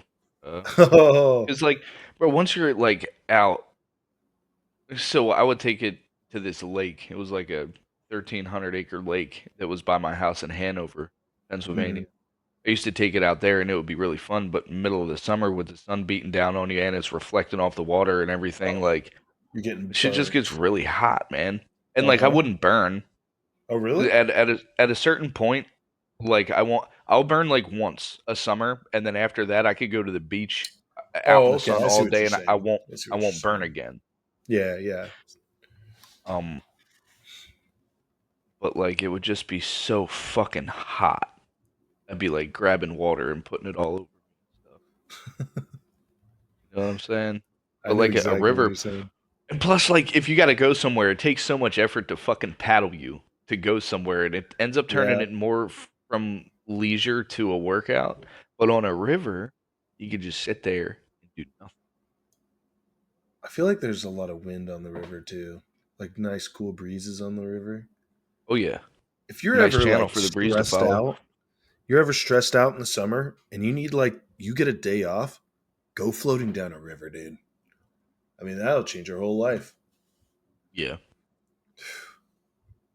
And we're not come to talking think about of go it. floating in the lake because getting a float like like it's just one scenery the whole time on the lake. And yo, then secondly, you got to get yourself back to shore, and yo, that I takes a was lot of just work. about to say, Yeah, yo, like and if what the if wind's blowing on a lake, good luck, buddy. you just take an inner tube out there, sit on it, and push off? Oh, You like look up, you're out in the middle of this 1,300-acre lake with that no would be oars or really tough. anything. I'd be Like, flagging people oh, down. yo, Okay, I'd be first scared. off, Yeah, yeah, I'm not going.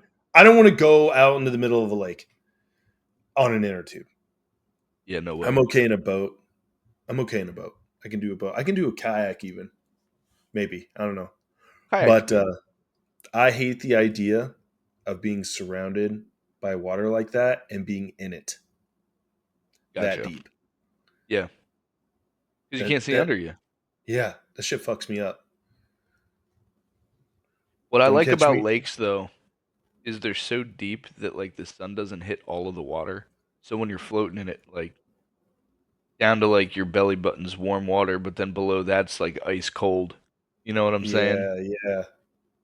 You could stick your foot down in there and kind of cool off a little bit. Oh, Then a fuck yeah. fucking bull shark comes up and tears you apart and you're fucking dead. Yeah, that's I great. wish. That goes through my mind when I'm in water like that. Yeah. I have a this is not even logical. Like that would probably never happen. It's possible. Yeah. Probable no. Possible yes. You think about when you go out fishing, if you put a camera underwater, that it's just going to be water and a couple fish swimming around. And that's really all it is. But the moment you jump in there and you can't see what's under you, dude, your Yep. mind starts going. There's sharks all over the place, but there isn't. Yeah. That's exactly what happens. We used to go diving at this park called Stanton Park. We'd go in there, collect crawdads and stuff, and it was really fun. Mm, In the back of my mind, I was like, when's the shark gonna come kill me out of nowhere? yeah. I haven't is the word is on the tip of my tongue, but it is it is not logical to have that kind of fear. Um, Not a paranoia, a phobia. Yeah, I don't know phobia if that of was the word you were looking. Yeah, no, it wasn't the word, but it explains it. Like it's just a phobia of like sharks being in the water and killing me. And gotcha. I tell you right now, you put me in the ocean, I'm all kinds of fucked up. Do not try to save me. I will kill both of us out of Yeah, fear. yeah. It's kind of Yeah. like a bear. You just trip whoever you're with and walk away. Like people that go into the ocean Irrational and fear. swim. Yes, irrational. Thank you. Man, You're that welcome. was Sorry, killing me for so took me a long. while to think That about felt it. really good. Thank you for saying that. Got you. Um, People who go swimming in the ocean with sharks are the most manly people ever. They have zero fear of the apex predator swimming around them. I mean, that is wild.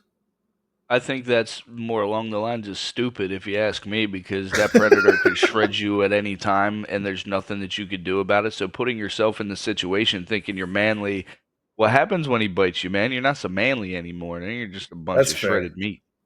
Think about like, dude, there was this guy, he was talking about great white sharks and how he's gone like swimming with great whites. Hmm. What? Like you went into the water with like one of the most feared predators on the planet, if not the most feared predator on the planet, Literally. and you were like, "Yeah, they're just curious.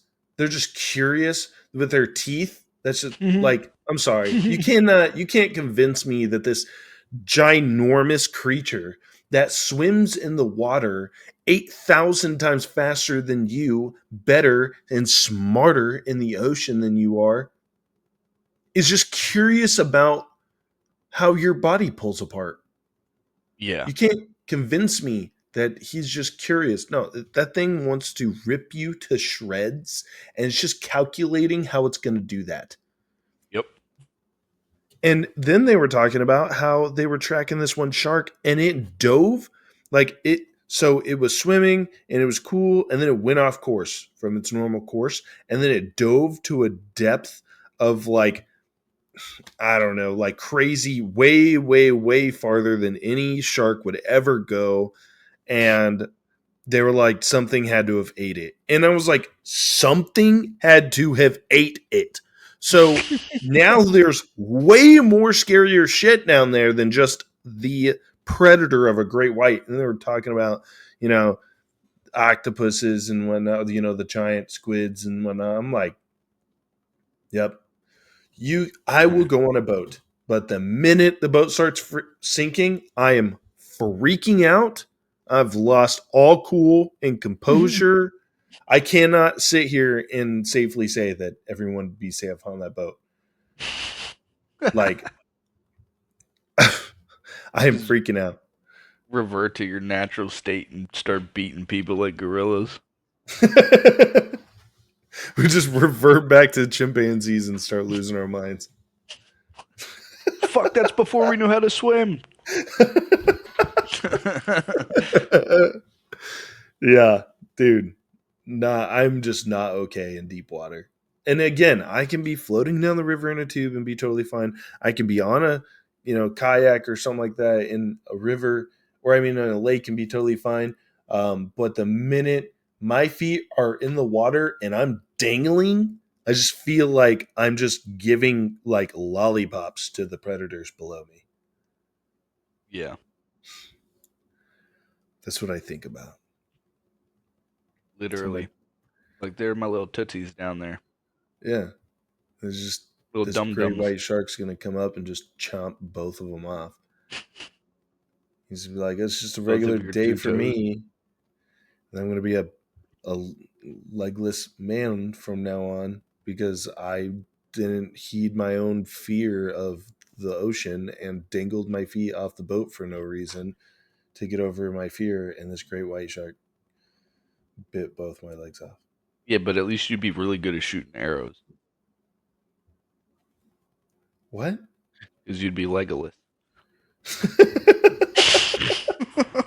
I knew you were gonna say something, but I was like, where is he going with this one?